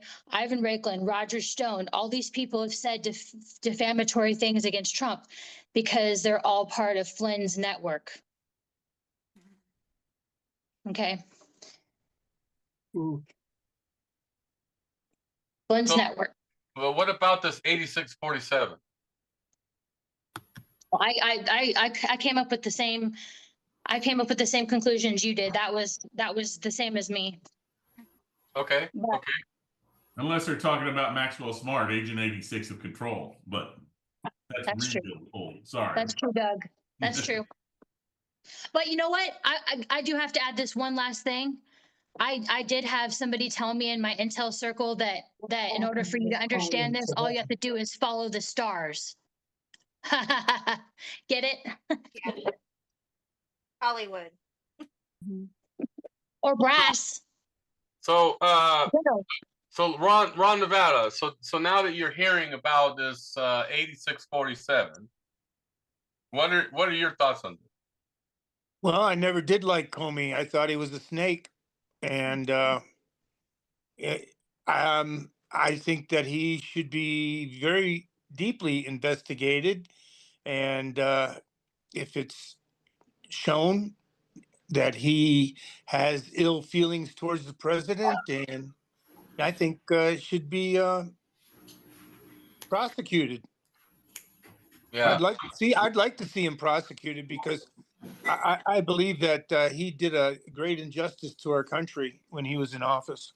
So I'm going to share my screen with everybody, and I'm doubting seriously that it's going to work on the live stream. So forgive me, live stream viewers, if you don't see this. You might see it. I'll see if you do. But Comey posted this picture. Let's see it. This is the picture that he posted right here. So now that you see out of shells on a beach, he says, Comey cool shell formation on my beach walk. And then someone else made a beach walk that says, James Comey can kiss my beep, try me beep. So I'll show that in a minute. But this is serious, okay? And I'm going to go ahead and stop sharing. Uh-oh. I'm getting kind of nervous. I don't see my window here. Uh-oh. There it is. All right, you guys see me now? Whew. I was freaking out there a little bit. So Wendy, you saw this 8647. It's definitely creating a lot of controversy. What are your thoughts on that? Go ahead. Well, first of all, I'm looking at this thing and it says the term to 86, someone meaning to kill them, goes back to the early days of Las Vegas. Back then, when the mob would put a hit on someone, they would say 86 him. It meant that you take the body 8 miles out in the desert and bury it 6 feet under, hence 86. He walked it back. He had a later thing that said he saw the shells. He knew it was a political statement, but he did not know that was what it meant. He always plays stupid. But that's the story. Yeah, and that's exactly what it is, a story. He lies. I can't believe he isn't in prison yet. Comey has officially posted. I posted earlier a picture of some shells I saw today on a beach walk, which I assumed were a political message. I didn't realize some folks associated those numbers with violence. It never occurred to me, but I oppose violence of any kind, so I took down the post. He's playing dumb. He's playing absolutely dumb. And Rosemary, that's what they do. Aren't you guys happy you can see Rosemary? Rosemary, what do you think? Well, that's because I had to get out of bed to get on tonight. Oh, no, absolutely, doll. You're a lovely, beautiful lady, and we're very blessed that we can hear you on your laptop. So it's better comms. Better comms. Well, I have to look. Yeah, I'll have to look for some quarters for you. Doug, what's your reaction to? Oh, well, my reaction is of course anybody over 50 knows what 86 and somebody means, and also, like I said, Agent 86 of Control. Why do you think they called him that? But it's been in the vernacular of certainly older people like myself, for years, and for him to claim anything different, it had to have been somebody of our age to have done that, because it's not used commonly now. And not only that, but I wonder what the tie-in is. Of course, Tulsi Gabbard got rid of a few intelligence agents right now, and one of them, I believe, was one of the people that started the 51 people that were against Trump, and how the laptop was I should say that it was about the laptop, how it was Russian disinformation, So I wonder what the ties are within that, but yeah, that's worse than what realistically, because of his position and everything else, far worse than what Kathy Griffin did with the headless, bloody Trump thing. But it's just due to the fact that of his position within this. So, Well, he has a lot of weight, and that right. mission accomplished. He set the hit out on him. You know, that's basically what he did. Yeah. Yeah, exactly. And I want both Teresas to comment on this, and Sandra Nevada also. So first, I want to say to Teresa, Tennessee, I absolutely love your background. Absolutely. Thank you. Thank I you for creating it for me. absolutely love your background. Good. But before you comment, I just want to know to the team, why does James Comey's daughter still work for Trump's DOJ? Why hasn't Blondie fired her? I want to know. Somebody. Oh my gosh. What's your reaction to this, Teresa, Tennessee, and then Teresa, Washington, and then Sandra, Nevada? Go. I'm totally, disgusted with that man. I don't know why he weren't thrown in prison already. Because I think he's nothing but a liar. And they should get in trouble for Crossfire Hurricane. I'm sorry. Yeah. But that whole scandal, all of them should line up, and they all should be going to prison. Yep. After they have a court. They should have gone a long time ago. Yeah.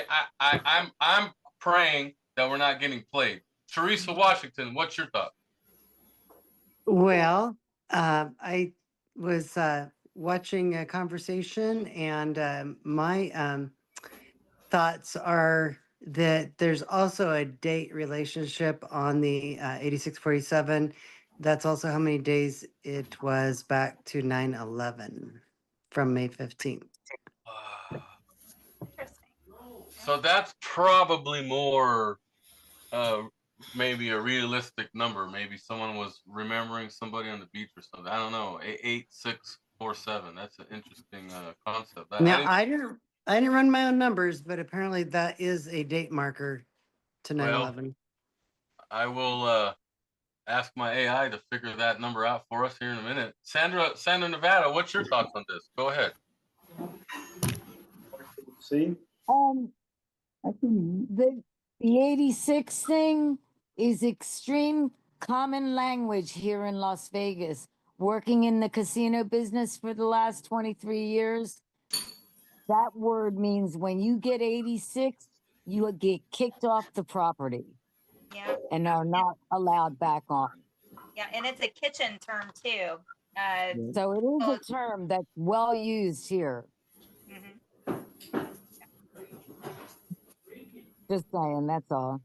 Yeah, no, you're right. And I was just saying it's a kitchen, like in the back of the house kitchen term. If the 86 something, it's no longer available. So it all goes down the same path, right? So, to Teresa's point, I just validated this information. I'm putting it into the chat. It was 8,647 days since 9/11 today, May 15th. So that's an interesting situation. But now, we all know it seems interesting, this is how they play the game. How it's kind of connected. Okay, so Kim and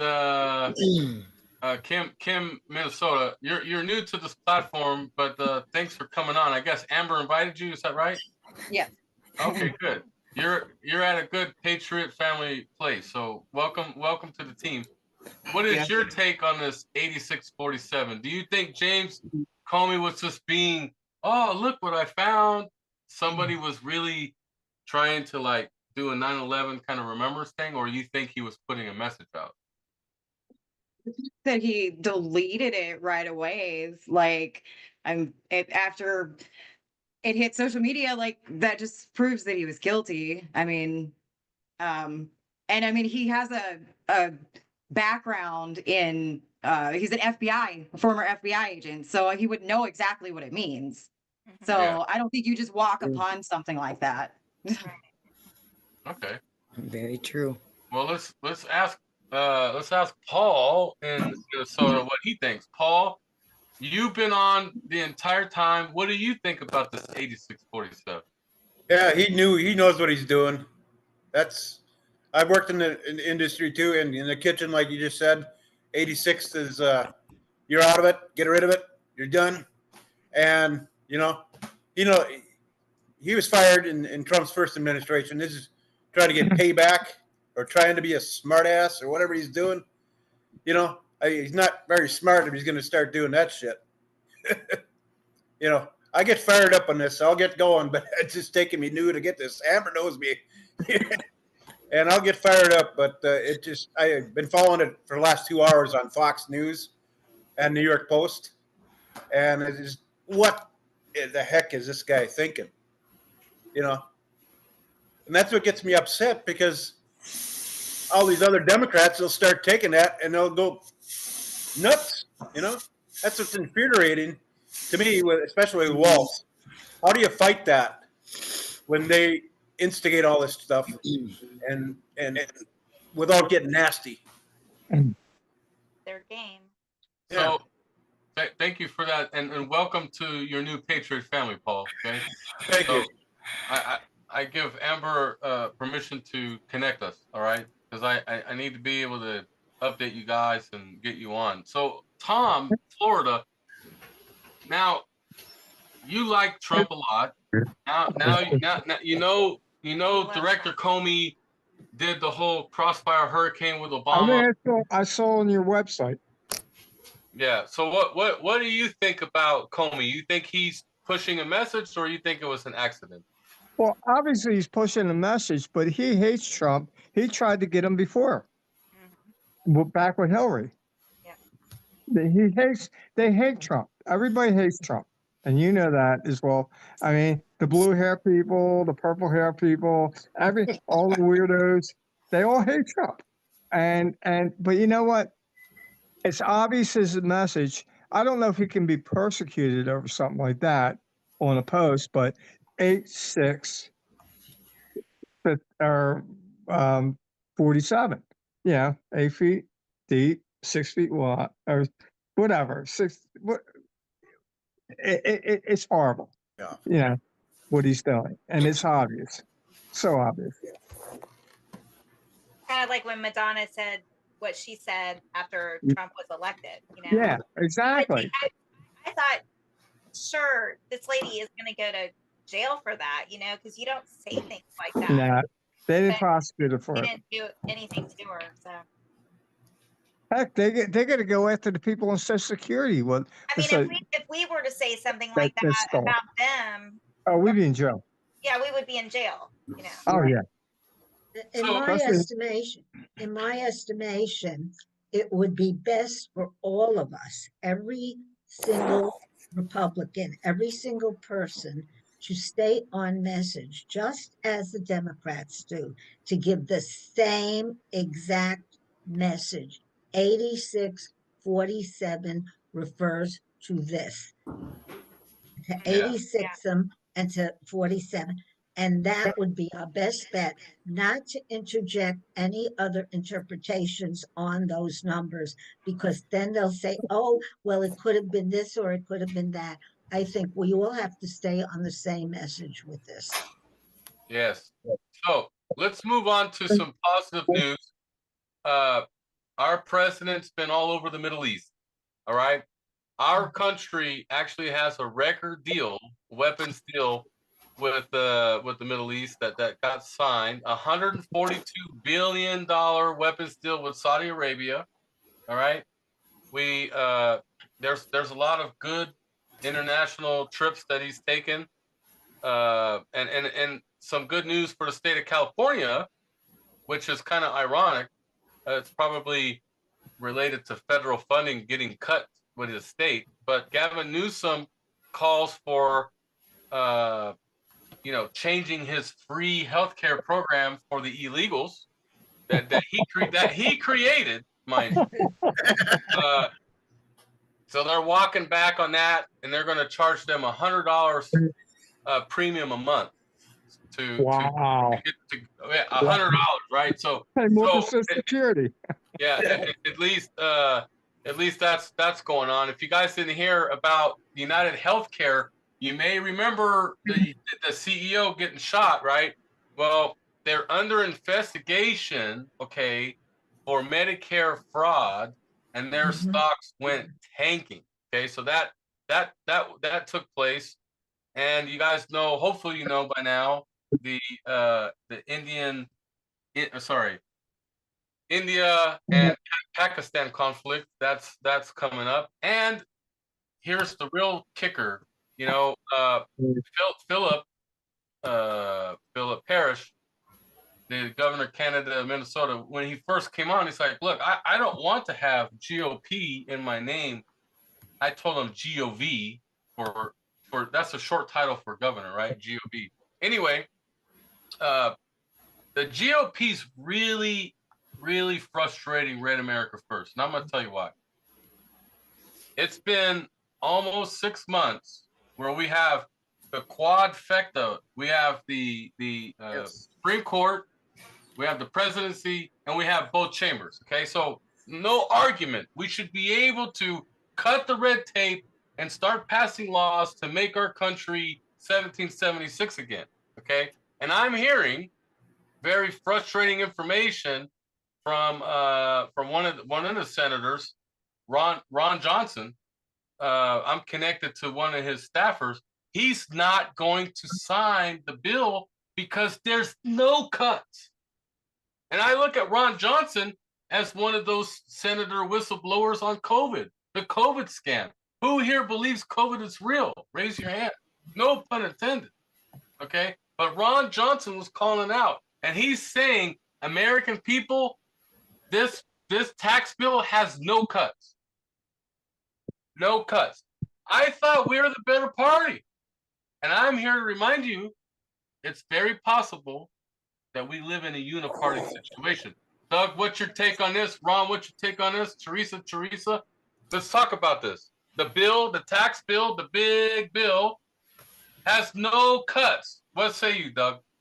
Well, I say if there's no cuts in there, then it's again, this is another sham that they're putting forward, just providing lip service and a few things that they're doing. So, you know, it's like I'd like to trust Trump and but verify, but if the GOP is not doing anything, you know, with regards to this, in regards to getting people in jail and passing things that are really gonna, you know, backing up the executive orders that he's doing, then yeah, I've got a real problem with it. Okay.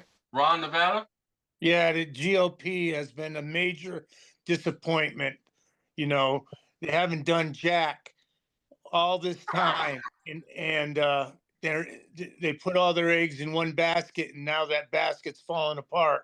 It's like they just played the American people, you know, and just a lot of talk and no action. Very, very disappointing. You're right. We have all four areas, and yet nothing is getting done with the GOP. I have a comment. We have to actually look and see how many of our elected officials have dual citizenship. Ooh, dual citizenship with Israel. Yeah. Dual citizenship with Israel. Wow. In fact, next week, Intel Round, Valerie's going to have a list of that. Okay, we're going to share with everybody. But what I want to educate our team on, look, Trump could pass an EO all day long, and it can make us really happy. Oh, that's a cool EO. But really, long term, any EO could get challenged. Any executive order could get challenged and completely get turned around and reverse the course. So we have to stop being so celebratory over executive orders when we really need to push both chambers to do something. This is our time to fix the corruption. They're doing absolutely nothing. I have a list of my complaints, like Pam Bondi and the Epstein files. That's a huge thing. What are they? Why are they're skeletons in the closet, and they don't want the skeletons to get out. There's somebody silencing this. and we're going to try to figure this out. But anyway, Exactly. I'm venting a lot tonight. I'm sorry about that because I got banned from TikTok again. Wendy, what's your thoughts on the tax bill? I think that I agree with you. I think if they don't stand up and do something, they're a waste. They're just, it's a game and they don't care. I just don't think they care because they don't live in the real world, right? Everything they do is paid for and they make all this money and it's all a lot of talk and politicians lie. That's what they do. On that topic of politicians lie, look, I bring this up so many times. Lindsey Graham, he started the proxy war with Ukraine and Russia. Okay, so did John McCain and others. Okay, he's not alone. But Lindsey Graham's a snake, right?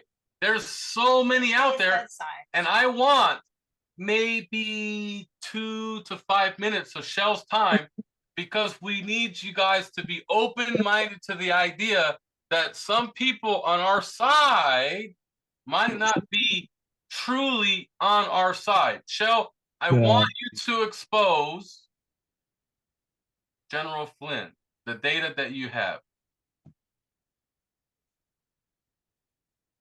Shell. Yes, sir. Sorry about that. I'm having a baseball crisis at home. That's fine. Okay, I'm ready. Give me the data. Give me the data on General Flynn, and then I want everyone to, be open to this idea.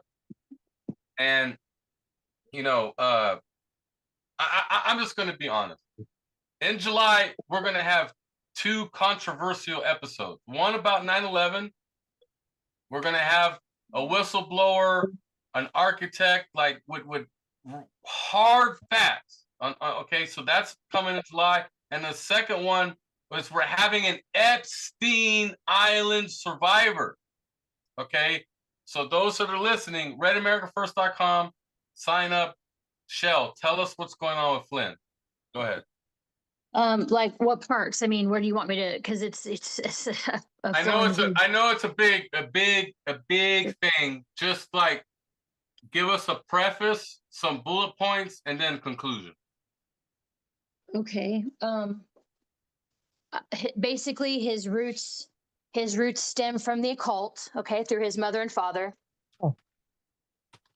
He basically, in order to get to where he was, he had to have those same occult people who he had to shoe in with his family, and that's really important in the occult, right? They basically got him in, and he basically got into the military without having to do like basic training or any of that stuff. So he's not even remember when Donald Trump said recently when he went over to Qatar base and he said, I had to get rid of, and I quote, "We let a lot of 4-stars go. We want the real generals, not the fake generals, not the political generals." That was like 15 hours ago. He said that. Yeah, I saw. He was talking about, Milley. He was talking about General Flynn, probably a lot, mostly.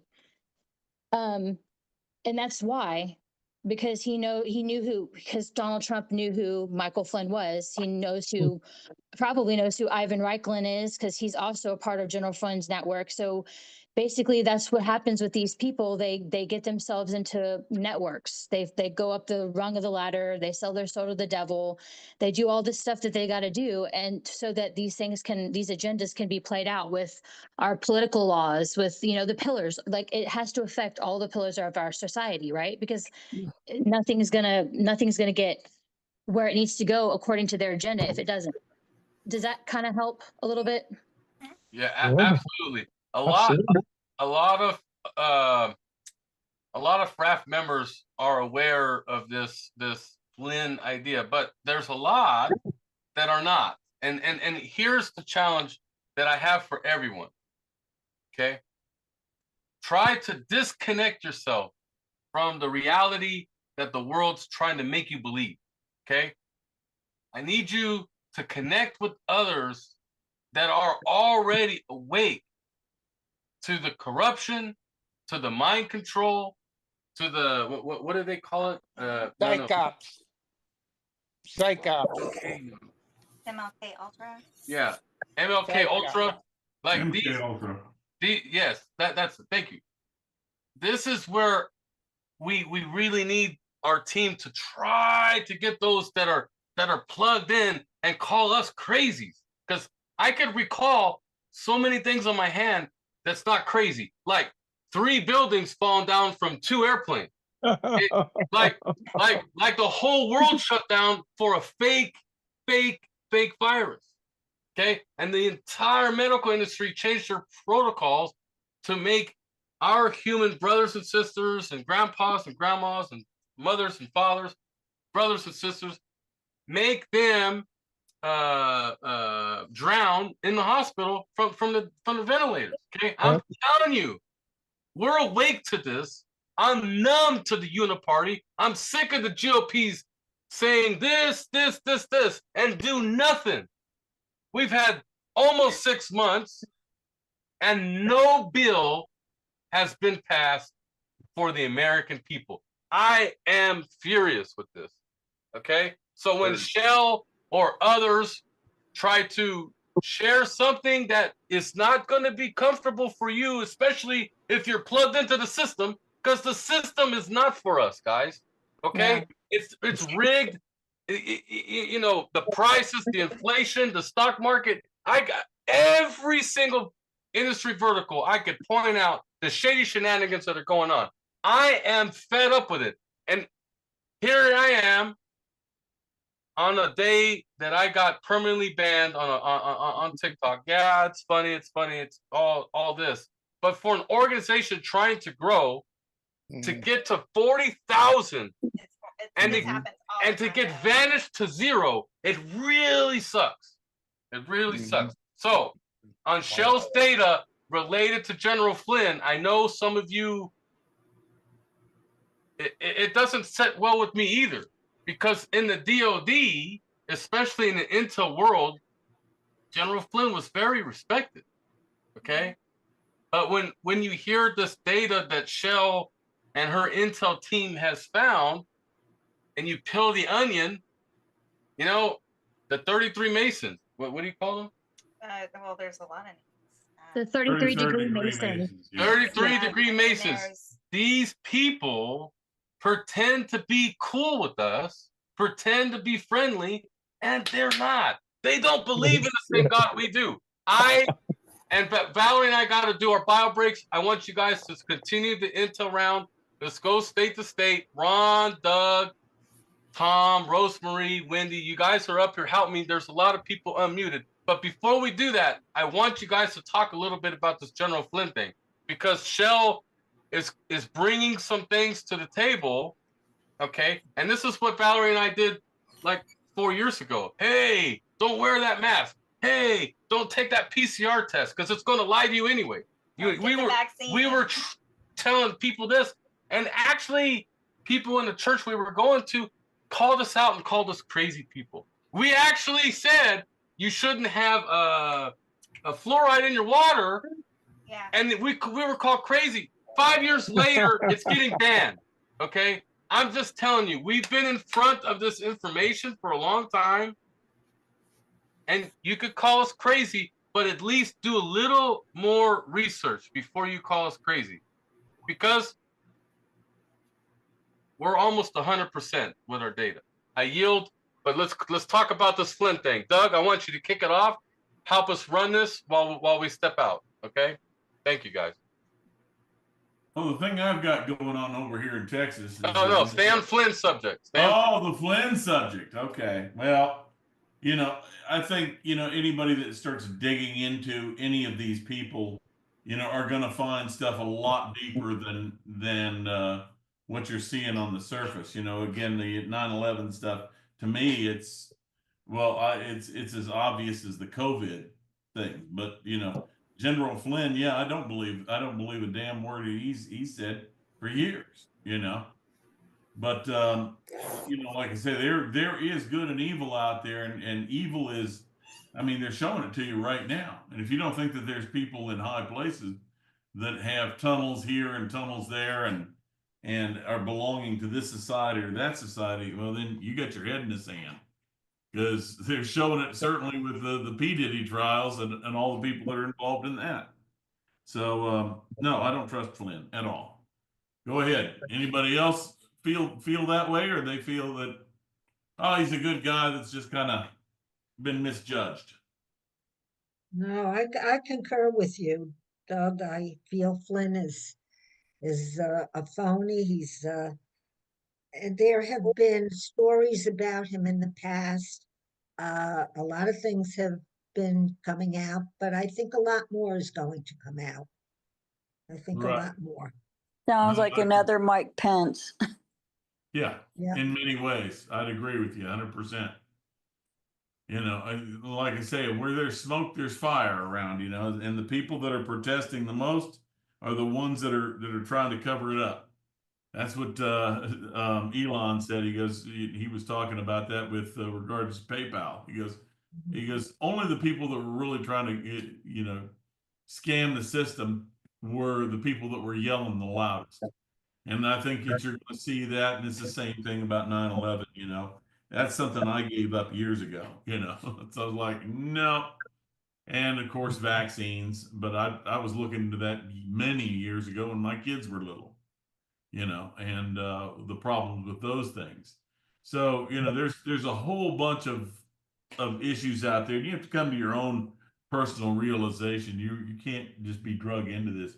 But Michael Flynn and there is a deep state that's going on, and they're working actively against Trump and everybody. That's just my feelings on that entirely. Absolutely. Trump has been working very, very hard. He's working his tail off. I believe, I really believe he is sincere. But the problem is he has a lot of people who are not with him. They look like they are, but they are not. And he's got a big problem. And the Democrats just keep attacking him, and attacking him. And the Republicans really do not stand up. They should be standing up for him. And this is a Right. big problem, even with this tax bill.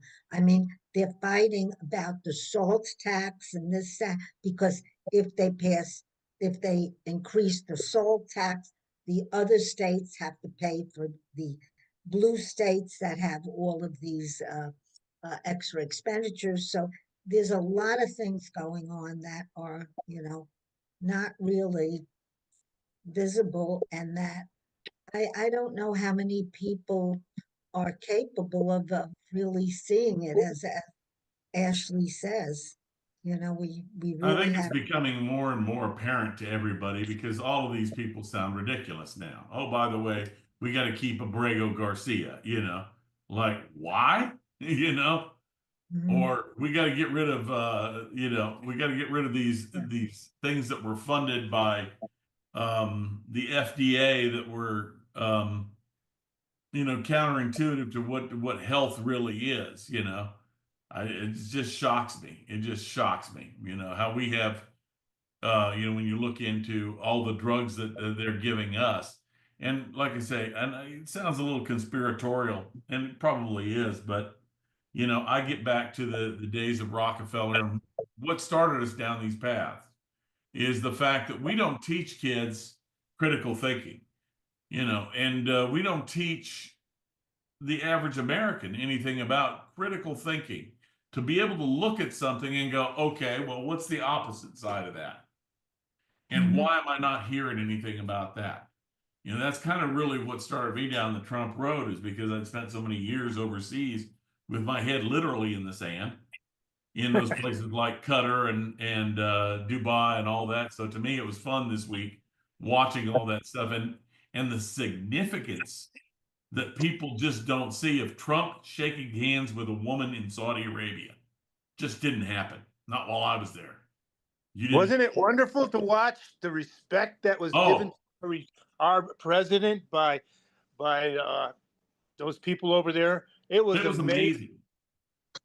It was amazing. I mean, like I say, a lot of people don't give him credit for the Abraham Accords and don't realize the kind of background that was going on over there. My kids were being raised over there in Dubai while that was going on, and they couldn't even talk about World War II.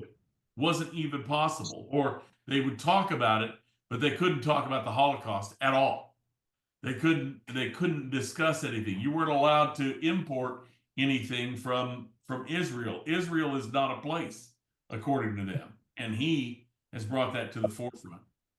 And so I think we're going to see peace and harmony to the degree that we can see over there. But watching that, to me, because I lived over there for so many years, was impressive as hell. And my wife was just sitting over here. She was crying watching that. She was like, finally, she says, you know, we've got a little respect over there. What they were doing, lighting up the Royal Palace today in Abu Dhabi, you know, red, white, and blue. And the kind of obvious respect and fun. Yeah. To get those, to get the Arabs over there to, you know, all line up and hold on to American flags and stuff, it's obvious that they respect the man. You know, they respect the country too and would love to be part of it. But, you know, it's just something else, you know, and I want to see a lot more of it. You know, I want to get America back to what America was. And it's hadn't been that way in my lifetime. And, you know, I'm 63 now. So it's just amazing to me to see that kind of outpouring that the other people around the world see that we don't. Or we're not allowed to see. Anybody else's thoughts on that? Now, getting back to critical thinking, in addition to that, in education, they are not really teaching scientific decision making, where when you make a decision, what each outcome, the possible outcomes, and you know, it's like a tree branching out. With one decision, you can get this outcome, that outcome, and this outcome will bring you this and this and this. They do not see that. They do not recognize it, and they're not capable of the concept of decision having so many results. So, you know, these are some of the things too. You know, education is not really teaching the kids what they need anymore. They are teaching them, they'll teach them, you know, transgenderism, wokeness, cancel culture, and all of that. That is what's being taught. They're not being taught history. They're not being anything that they will need in the future. Forget it. They're not learning it. My son, when he was in Dubai, going to Jim's World Academy, really impressive school. I was flabbergasted at how good it was, and they were teaching him at that time in 3rd grade critical thinking. If not this, then that. They were starting kids at 3rd grade and teaching them critical thinking. Most of us didn't get any of those kind of classes and only got like a half a semester on that, maybe in college. You know, they're not teaching journalism anymore, to look at the other side of the coin or whatever else. They're not teaching, like I mentioned earlier, finance. Who can live without understanding? You know, they don't understand how to write a check. Not that you need to that much anymore, but to balance their budget and to look at whether loans are good or bad. You know, we are systematically, and this is one of the things that I get on my high horses is about the kids, because that's all fine for us to understand this. You know, I'm you know, over the hill, so to speak. I'm 63, and the main thing is the kids. They're our future. How are we going to teach them what we didn't know? And they're teaching them around the world in different classes and things like this. The best schools are teaching them how to do finance, music, art, mechanics, you know, welding like we used to do. Heck, I can still operate an accounting machine, and you know, do with my calculator. And it's still, you know, stuff I took in high school. So yeah, I think there's a big problem with our education system, a massive one. Like I said, my Definitely. parents were Yes, teachers. well, years ago, you know, they used to have debating teams. And even this is where they learned critical thinking as well, because these kids would debate. You'd have, you know, a group on one team for something, another one against it. And, you know, the kids who watched all started to think, and, you know, they started to ask questions. This is what we need to do. I mean, as far as what's happening now, even with the Democrats, it's just indoctrination. It's not education. It's not learning. They don't have an agenda. It's just this. That's it. And that is wrong with. That's one of the things that's very, very wrong. You're absolutely right, Doug. And I'm more over the hill than you are, so don't worry about it. I feel like the schools just train the kids to be obedient and not to have independent thoughts, you know. Everything's Right. more memory, like they have to memorize stuff and they don't analyze anything anymore. So Why do you I think think that is? because it makes them more obedient, you know, and they Well, don't you have have to to go critically back in think. They history don't, a little bit. And yeah. you're right to a certain degree, but the other thing is you have to look at Nelson Rockefeller or the Rockefellers and what they did with education because it's really fascinating for one, in my opinion.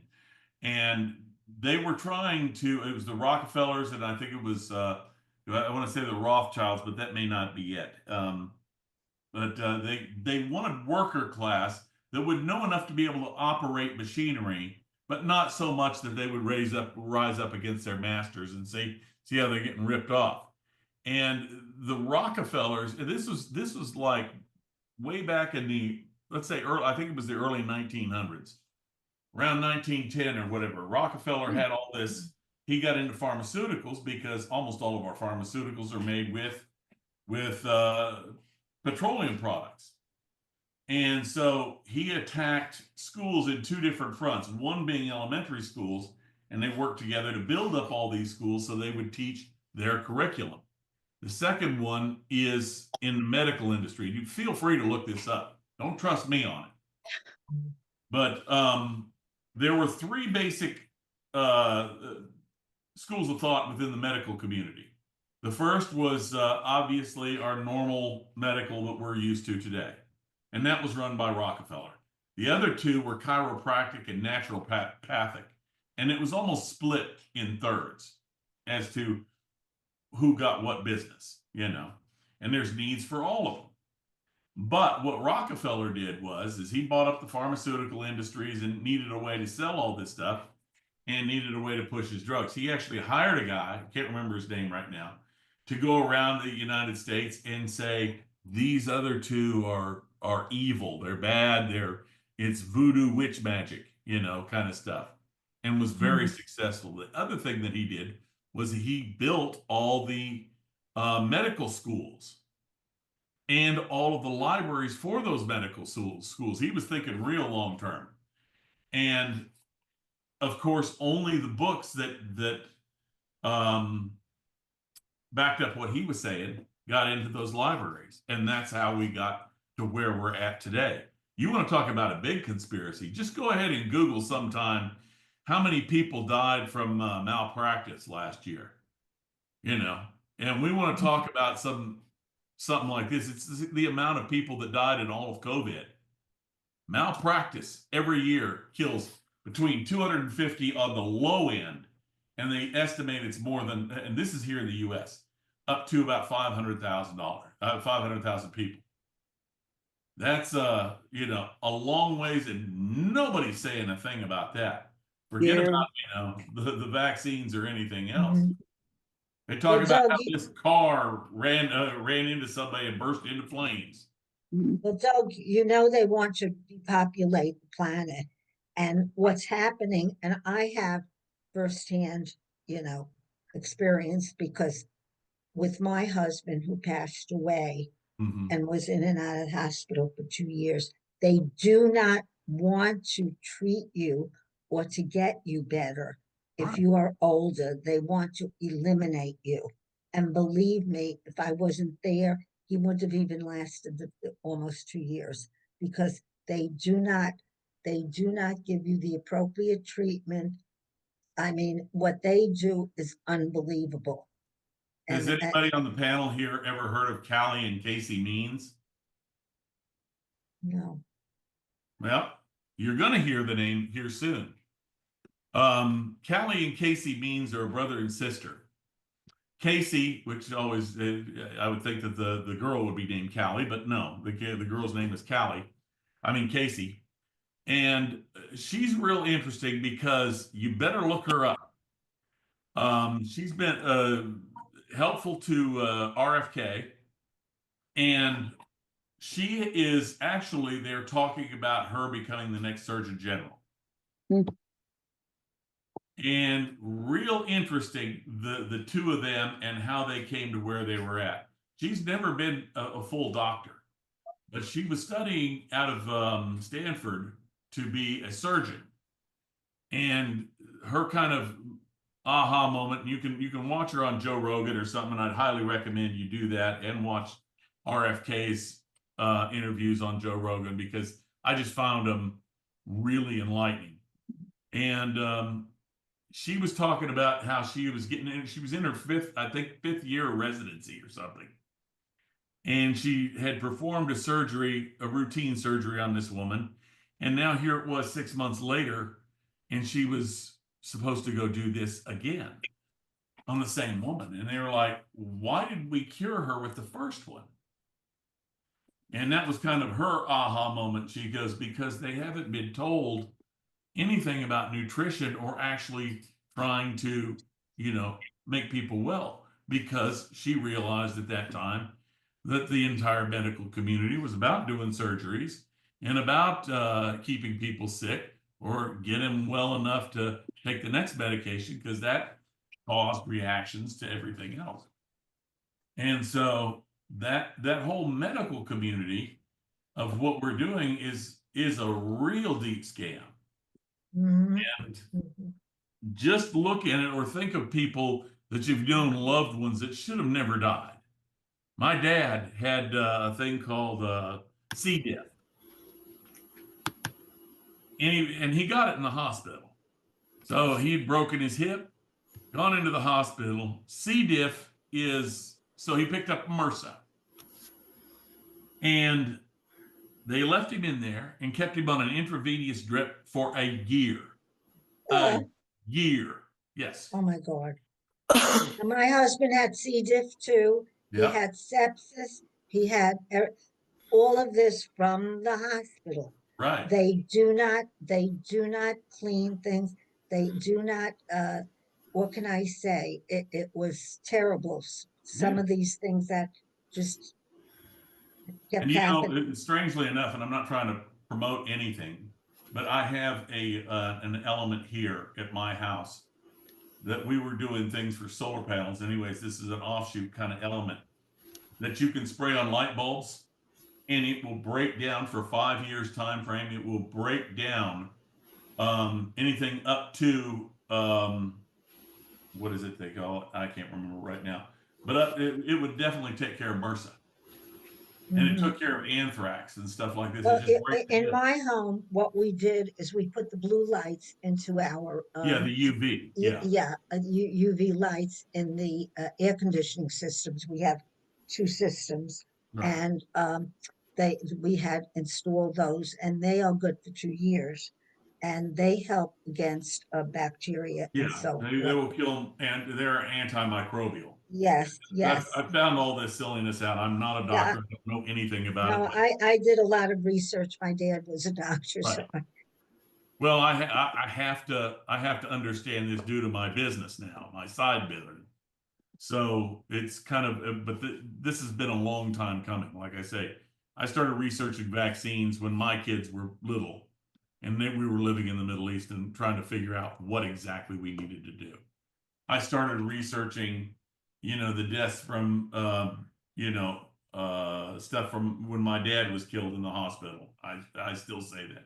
And then my brother was killed for taking care of my dad because they didn't tell him how communicative that C. diff was. My And husband so also. you see me, I'm a big man, you know, I'm 6'5", I'm damn near 300 pounds, if not 300. I haven't gotten on a scale in a while. And my brother and my dad were both my size, and they had gotten down to 110 pounds before they. Oh my God. 6'5", 110 pounds. Both of them went into comas and died. And this was all through the medical malpractice stuff. So when we start talking about all this stuff, is I'm very passionate about it. You know, the kids getting the education of looking at things critically, because that's why we have to start. You know, it's one thing for us to know about it. It's another thing entirely for those kids to start looking at things through new eyes, and that's why I'm deaf on that. So sorry, I kind of ramble on there. It's an education. Right. It What happened. about you, Amber? Tell us what gets you going. A lot of things. I don't know. I guess corruption, people's rights, violating people's rights, you know, and helping people, you know, getting the word out there. I guess I don't know. I guess I'm just trying to help Kim and my husband and stuff get their stuff going in our hometown here around this area, Minnesota, so and so forth, and just kind of get the word out about Minnesota and the corruption here and Polk County and how bad it is. Because even in our small town, like, it's horrible. Like, it's easy to tell people and to try to get the word out about anything really. And if they don't want people to know, they'll gang up on you to stop you. So it's just kind of just going uphill battle here. Well, one of the interesting things is, and you haven't been on that long, is we had a guy named Doug as well on here. Where was he out of San Bernardino, Riverside area, and he was a he was a high-end scientist. And believe it or not, Mike, the guy from My Pillow, came in and hired him to look at voting and work up an algorithm of how much cheating. And he was able to come up with an algorithm that'll tell you exactly where all the cheating is. You can ask Ashley; he'll remember the guy's name. Doug, I can't remember his last name right now, but he was he could tell you right down. And I checked it on a few counties over here in Texas, and they'll tell you exactly how much corruption is going on. And one of his biggest problems is because he's a scientist, and he's always looking for a baseline. Where is it where there's no corruption? Dr. Frank. Huh? Douglas Franks, yeah. Frank's speech was named after him. Oh, was it? Anyway, yeah, that's right, Frank's speech. And so he could tell you, he says the biggest problem was, he goes, I'm a scientist, so I'm looking for a zero sum, a place where it's a baseline. And he goes, I couldn't find one anywhere in the US. He goes, but I can tell you within 1 or 2% how much corruption there is in your voting, both, you know, right and left, because we have to look at it, you know, as not as a uniparty or as a MAGA party, let's call it, just for lack of a better term right now, is we're neither right nor left. We're trying to get things back to where they should have been or where they should be. And I'm not saying that they ever were. Let's not forget also, in addition to Dr. Frank being on, we also had both Dr. Peter McCullough and Dr. Robert Malone on. And interestingly, Dr. Robert Malone's interview really made me raise my eyebrow. He was the creator, alleged creator of the mRNA technology. Okay. Yeah. And he took the vaccine so he could go on a cruise. Yeah. I mean, I just wonder, like, these people have studied harder than I ever will, okay? But somehow they took the poison. It makes me feel like I'm smarter than them in a sense, you know, because I'm going to survive longer. I don't got no poison in me. But I talked to my Clear- uncle recently, and I know you know this story, Ashley. My uncle was the CEO and president of Taco Bell, and he was in the White House, and back in Bush Two's days. And we were just out at his ranch just talking the other day. And he goes, "Hey, Doug, he's 82 or 83, just went in for, I don't know, some sort of other surgery. It seems like every year he's going in for one. Really nice guy, really fit.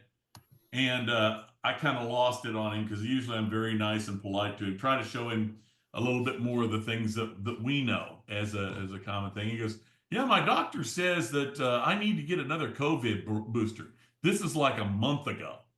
And I lost it. I was just like, "Well, are you out of your damn mind?" He goes, "Well, I'm not sick that much." I go, "You live out here in this ranch. You work every day. You're getting, beautiful sun. You're eating good food. That's what's keeping you healthy. It damn sure ain't that doctor trying to give you COVID booster number 5 when that thing was all a scam to begin with." But in point to Ashley's point is that there's a lot of people out there that took this thing, a lot of smart people, and they do better. They're just gambling so they can go on that trip, or that they can keep their job or something else like this. And these are people that I respect, and there's not many people that I respect, So this old boy, like I say, my Uncle Ron, I just think he's one of the smarter guys out there. And yet here he is going like, "What should I do?" I said, "You ought to fire that damn doctor. That's what you ought to do. Go find somebody else. I'll give you a list." Dr. Robert, and I mentioned Malone and McCullough. I said, "We'll get you out there to see him. He's here in Texas, He'll take a look at your heart problems." There's another guy that was on Joe Rogan that knows Callie and Casey Means. And I highly recommend, like I say, everybody looking it up, because Casey Means is going to be the next put up for Surgeon General. And there's going to be a lot of pushback against her. "Well, she doesn't have a doctor's degree." Now, she got something else that most of them doctors, like the one wearing a dress last year, didn't have, and that was a little common sense. So here's a good idea, Doug. Since we're on the topic of Texas, let's go to state. Okay, you and Shell bring up what's going on in Texas, and then we'll go to Epic City is shut down. The governor said shut it down. Yeah, they did. Everybody know what Epic City is? Yeah, Sharia law. the Sharia law place, right? Yeah, the Muslim city. Tell everyone what was going on with that, because some people might not know that a Muslim city was being stood up. Yeah, it was being stood up, and it was they were through a lot of the construction phase. Something like, it wasn't that big, but I think it was 442 acres, which is not little either. And they were going to have Sharia law inside of the state of, I don't know, you know what Sharia law is? Yeah. Yes. Okay. Some people might not. Yeah. Only Muslims could live in it. Right. That's kind of like Mecca. Now they're actually in Saudi Arabia allowing people to go into Mecca and see it. But over here in places that they do that, in like London and things like this, it's just bedlam out there. And I don't care, I've had to go around the world and live by their rules and be respectful of their religions and their ways and cultures. And I just think that everybody's like, there's no Sharia law, there is no Catholic law. None of that stuff takes precedence over the Constitution. So you don't like it? There are plenty of countries out there that you can go to for Sharia law. So sorry. It's I was actually going to show you guys a video of this Texas area, and I just remembered that my TikTok was banned. But Shell, I think I have something. I'll have to send it to you on that. All right, send it to me. And I am going to bid you all a very good night, okay? Rosemarie, we love you, and I'm so glad that your laptop's definitely got better connection than your phone did. So good all we job. gotta do is Good fix job. your damn camera there, Rosemarie, so we can actually see your face instead of the top of your noodle. She just needs to move her laptop screen down a little bit lower. That's Or all. she No, can sit on a it's book. that I'm short, so, you're tall, Yeah. you're 6'5", and I'm 5 foot, so. Yeah, but to Doug's point, your laptop screen is Even if I open put to. it down, There you you go. won't see me there. Well, not that down, but There you like go. that. No, a little bit lower, a little bit lower, A little bit a little lower. bit lower. All right. There you go. So you have a good night, Rosemary. Shell, Texas. Good What night, else is Marie going on in Emery. Texas? Good night, everybody. Good night, Rosemary. We love you. Shell, Texas. What Love else you is going on in Texas? Oh, let me add one more thing in Texas before I got my son-in-law who works over in the Texas National Guard. I think a few of y'all know, and he was just moved from El Paso, where he had been moved to go combat all the problems.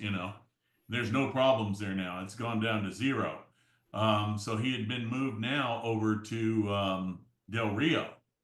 Now, the reason why I'm saying this is that expect a lot more ICE raids, because I think that's what he's going to be supporting is ICE. And so we're hearing about that through the grapevine, that the ICE raids are going to fixing to ramp up in a big way. So that's all I got.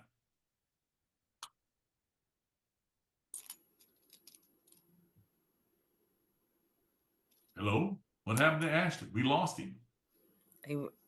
No, maybe, did we? So, Amber, go ahead and tell us what's happening in Minnesota besides all the corruption. Well, I don't know. I guess Mr. Parrish kind of like explained everything and kind of caught everybody up. I don't know what else there is to say except for that there's wildfires in the Boundary Waters, kind of, and I don't know. He kind of caught us up on everything. Whoa! Hang on. I lost the con for a second, but let's stay on Texas, Doug. We were waiting on Shell's response. Go ahead, Shell. Shell. Okay, so the Amber, Texas, that's why I'm saying. no problem. The Texas House voted with unanimous approval to pass HB4, House Bill 4, which would replace the STAR test with new forms of standardized K through 12 testing. It actually was 3 test systems, one in the beginning of the school year, one in the middle, and one in the end, which I was super happy about. The problem with that, Shell, is, and my parents were teachers and they gave my kids one. And that's why it's the only one that I know of. So there's probably new ones out that are better. It was called the Kaufman Test of Academic Achievement. And it didn't matter where you were at, whether you were in grade school or college, it would still test you all the way through that type of thing. You don't need 3 tests. You need one that tells you where these people are at, because grades don't really matter. It's a matter of the knowledge and what you're lacking in. But that's what I knew a few years ago. So sorry. I wasn't necessarily saying that I agreed with the beginning, middle, and end part. I think it's kind of I think it's overkill. I need to ride over and see what he's doing. But to do 3 tests, but I was just happy that they were willing to take away the STAR, because it was rigorous and not only time consuming, and took away from a lot of the other regular schooling, which, even though it's not all that great and up to par, like it was, I just like them to remain flexible rather than just like stuck in their stupid box that they always want to put everything right in. on that, Shell. I mean, that's exactly what it is. You should be testing to see where the deficiencies are, not testing them to, oh, by the way, you pass. It's kind of like, it should be a guide for the teachers to say, well, we need to work on this for next year, and no kids are going to be the same anyways, Mm-hmm. Shell, what else is going on in Texas? I know there's more than just one. Well, I didn't have anything else. That was really kind of the only thing that I had personalization in, but. Do you have any national data to share? No, but something did come up on my radar that I was supposed to share today. Good. And it was trying to get everybody in the frame of thought of no consequences. What if no consequences ever occur? How would that affect our society? Well, and I kind of broke it down in how I felt. which was behavior loses their weight. People might act recklessly or without accountability, as there's no feedback loop to guide or deter them. Social norms begin to erode as rules lack enforcement and motivation will wane. We're seeing that now. Sincere effort and outcomes are linked. System, whether personal, societal, or natural, thrive on cause and effect. Without consequence, chaos or apathy would set in as nothing anchors decisions to reality. I was supposed to share that today because we need to start thinking and preparing about what if nothing happens? What are we going to do? Right. To get through that, to I'm navigate through with you, that. Phil, because I predict nothing is going to happen. We Clinton, can't be waiting on that. We can't be waiting on the nothingness. I'm with you. So what's the next step besides, us talking on RAF? I mean, what's the next step to really push this? Because I want Obama, Clinton, Comey, Clapper. I want all these guys thrown in jail. And then believe me, there's a lot more than just them. I know. I'm with you there too. I promise, Ashley. The thing This I think this that is a good point to bring up, guys. Team, how are you going to react? Because my wife and I'm full transparency. I love her. She loves me. But when it relates to this topic, okay, we are a little bit divided because I live in the now and she lives in the hopeism. Okay, and I'm kind of like, yo, we've known about a lot of this stuff since 2015. Me and her, at least, knew about some of the shady shenanigans, and people are still walking free. It's been 10 years. Okay, and to your point, what if nothing happens? Okay, I'm not going to tell anybody, trust the plan. That's not my lingo. My lingo is I'm seeing a uniparty. Okay, when Trump starts talking about Mexico, Canada, Greenland, and it gets all these billionaires and millionaires to talk about the great resources, I'm here to tell you, okay, in the 90s we got educated on this, the North American territory, and we all remember George Bush President George Bush Sr. would say one world order, one world government. Okay, so back to Shell's point, how long are we going to wait? I mean, if you had a stack of evidence, and we all know that there's a stack of evidence, what is taking so long?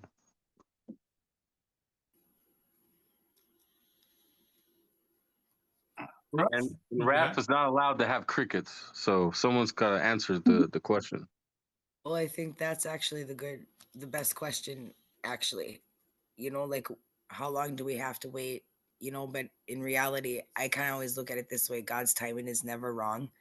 So I got to have faith that somewhere along the line, something's coming. It's just on his time. And I think that when things seem to be falling apart, they fall into place. So I kind of try to hope that something will eventually happen.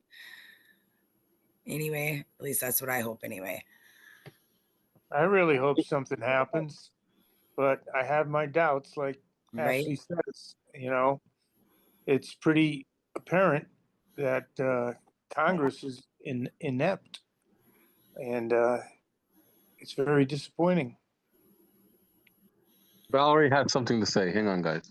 Well, if you remember kind of the tone of after Trump was elected and his officials are like, we need to be together and, like, I don't know what I'm trying to say, to like kind of unite the parties instead of divide the parties. And maybe it's because it's God's divine plan that, we don't have all this hate against our enemies and we can forgive them and all this stuff. Cause I think that, Jesus is the, final judge and all, but I'm just saying, like, there could be it could be part of the plan that, they're trying to unite people. And yeah, we all want to see justice, and justice will be done, I believe, but, maybe not to the degrees we want. And I think that's what Shell's trying to kind of get to, right, Shell, or am I off?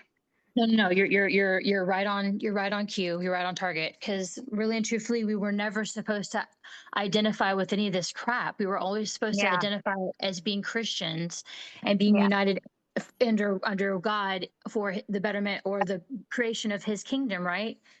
Wherever that is, and it's not going to be here, right? He's made a place for us somewhere else. So I feel like we kind of need to shift that our thinking starting now towards that. What is God what does God want us to do about the corruption? And it's obvious, it's really obvious because no consequences, no restoration of the old guard. So now there's going to have to be a new guard. And that's where I'm trying to get all of the older generations very nicely to understand that we can't be stuck with this old guard crap. We have to start thinking about it had its run. It had its run, guys. We have to be thinking about the new guard and what God wants. So I yield. And I don't believe he wants Christians. I believe he wants disciples. Exactly. You can say Christian all day long. I'm a Christian, but you need to be a disciple, which means somebody that truly follows. So, and I'm not a good example of that. Trust me, I still cuss a lot. Well, let's peel the onion. The 1776 Americans, were some 33 Masons there in that time period. Always been Oh, certainly. Oh man. They have traces all the way back to Druidism. Okay, all the way the lineage, the antiquity of I thought the Freemasonry. Knights Temple, the Knights Templar, right? No, I think it goes back further than that to the Pharaonic era as well. The Druids and all the way back to Adam is Freemason antiquity. In the Bible. Wow. Yeah. Well, on the topic of things not really happening, like Ron, you didn't really get to share why you feel that. Why do you have your doubt, Ron? Well, I'm just looking at what's happening, and it's not happening. And then all of a sudden, we're seeing all this division within the GOP, and they're not coming together to fulfill Trump's agenda. And it's becoming more apparent as time goes on. They're not coming together. They make us wait for one big bill. Instead of passing bills this whole 90 days or 100 days, they've been sitting on their hands saying, oh, we're going to have one big bill. And then now we're hearing, well, maybe the bill's not going to happen. Wow, what a game they're playing on us. That's how I feel. I say we're being played every day, but my wife says, nah, don't worry. So we'll all figure it out soon. But, I pray every day. I thank God, because we're living in very challenging times in the sense of our country is very divided right now, more than I've ever seen it. And these events are made to wake people up. And then to the reality of, or to the fact that we have been lied to our whole lives. Right. Of everything. But on the point of, so there is some progress, Ron, right? So let's look at immigration. So if you went to a Trump rally, he's definitely doing things he said that he would do at a Trump rally. Okay. Now, what Ron and I are talking about is everyone else in Senate, in Congress. Oh, they're not passing anything. They're not doing anything. And to make matters worse, there's something huge that hit the wire today that I needed to bring up with everybody. So let me share my screen, and it might remind me. Hang on. I have a bad memory. You guys, some of you know I have a memory problem, so please forgive me. All right, you guys see my screen? Yes? Yep. Okay. I cannot go to TikTok because they ban me, so I'll have to go to my personal page, okay? But We were on the point of really not okay. So the border, the illegals. This is my point that I was going to bring up. Is we're prosecuting judges and other officials that were playing, going against American law, right, with the illegals. And even today, the Supreme Court justice lady got caught almost saying, these non-citizens, but she changed it and talked about plaintiffs. A court. It was a court matter. She didn't use the language of illegal, non-citizen. So we're in the middle of kicking out illegals, criminals, and people are really rioting. Now, this is probably George Soros funded. What do you guys think? I yield. Yeah, absolutely. Yeah. Instigators, Here it is. Here it is. I'll turn it up. Can you hear that? Yeah, she was a big mistake. You guys can hear this, right? You guys hear this? Do you hear that when I hit play, you hear it? Yeah. Yeah. All right, let's go. Plaintiffs have actually named people and they get an injunction. In this very case,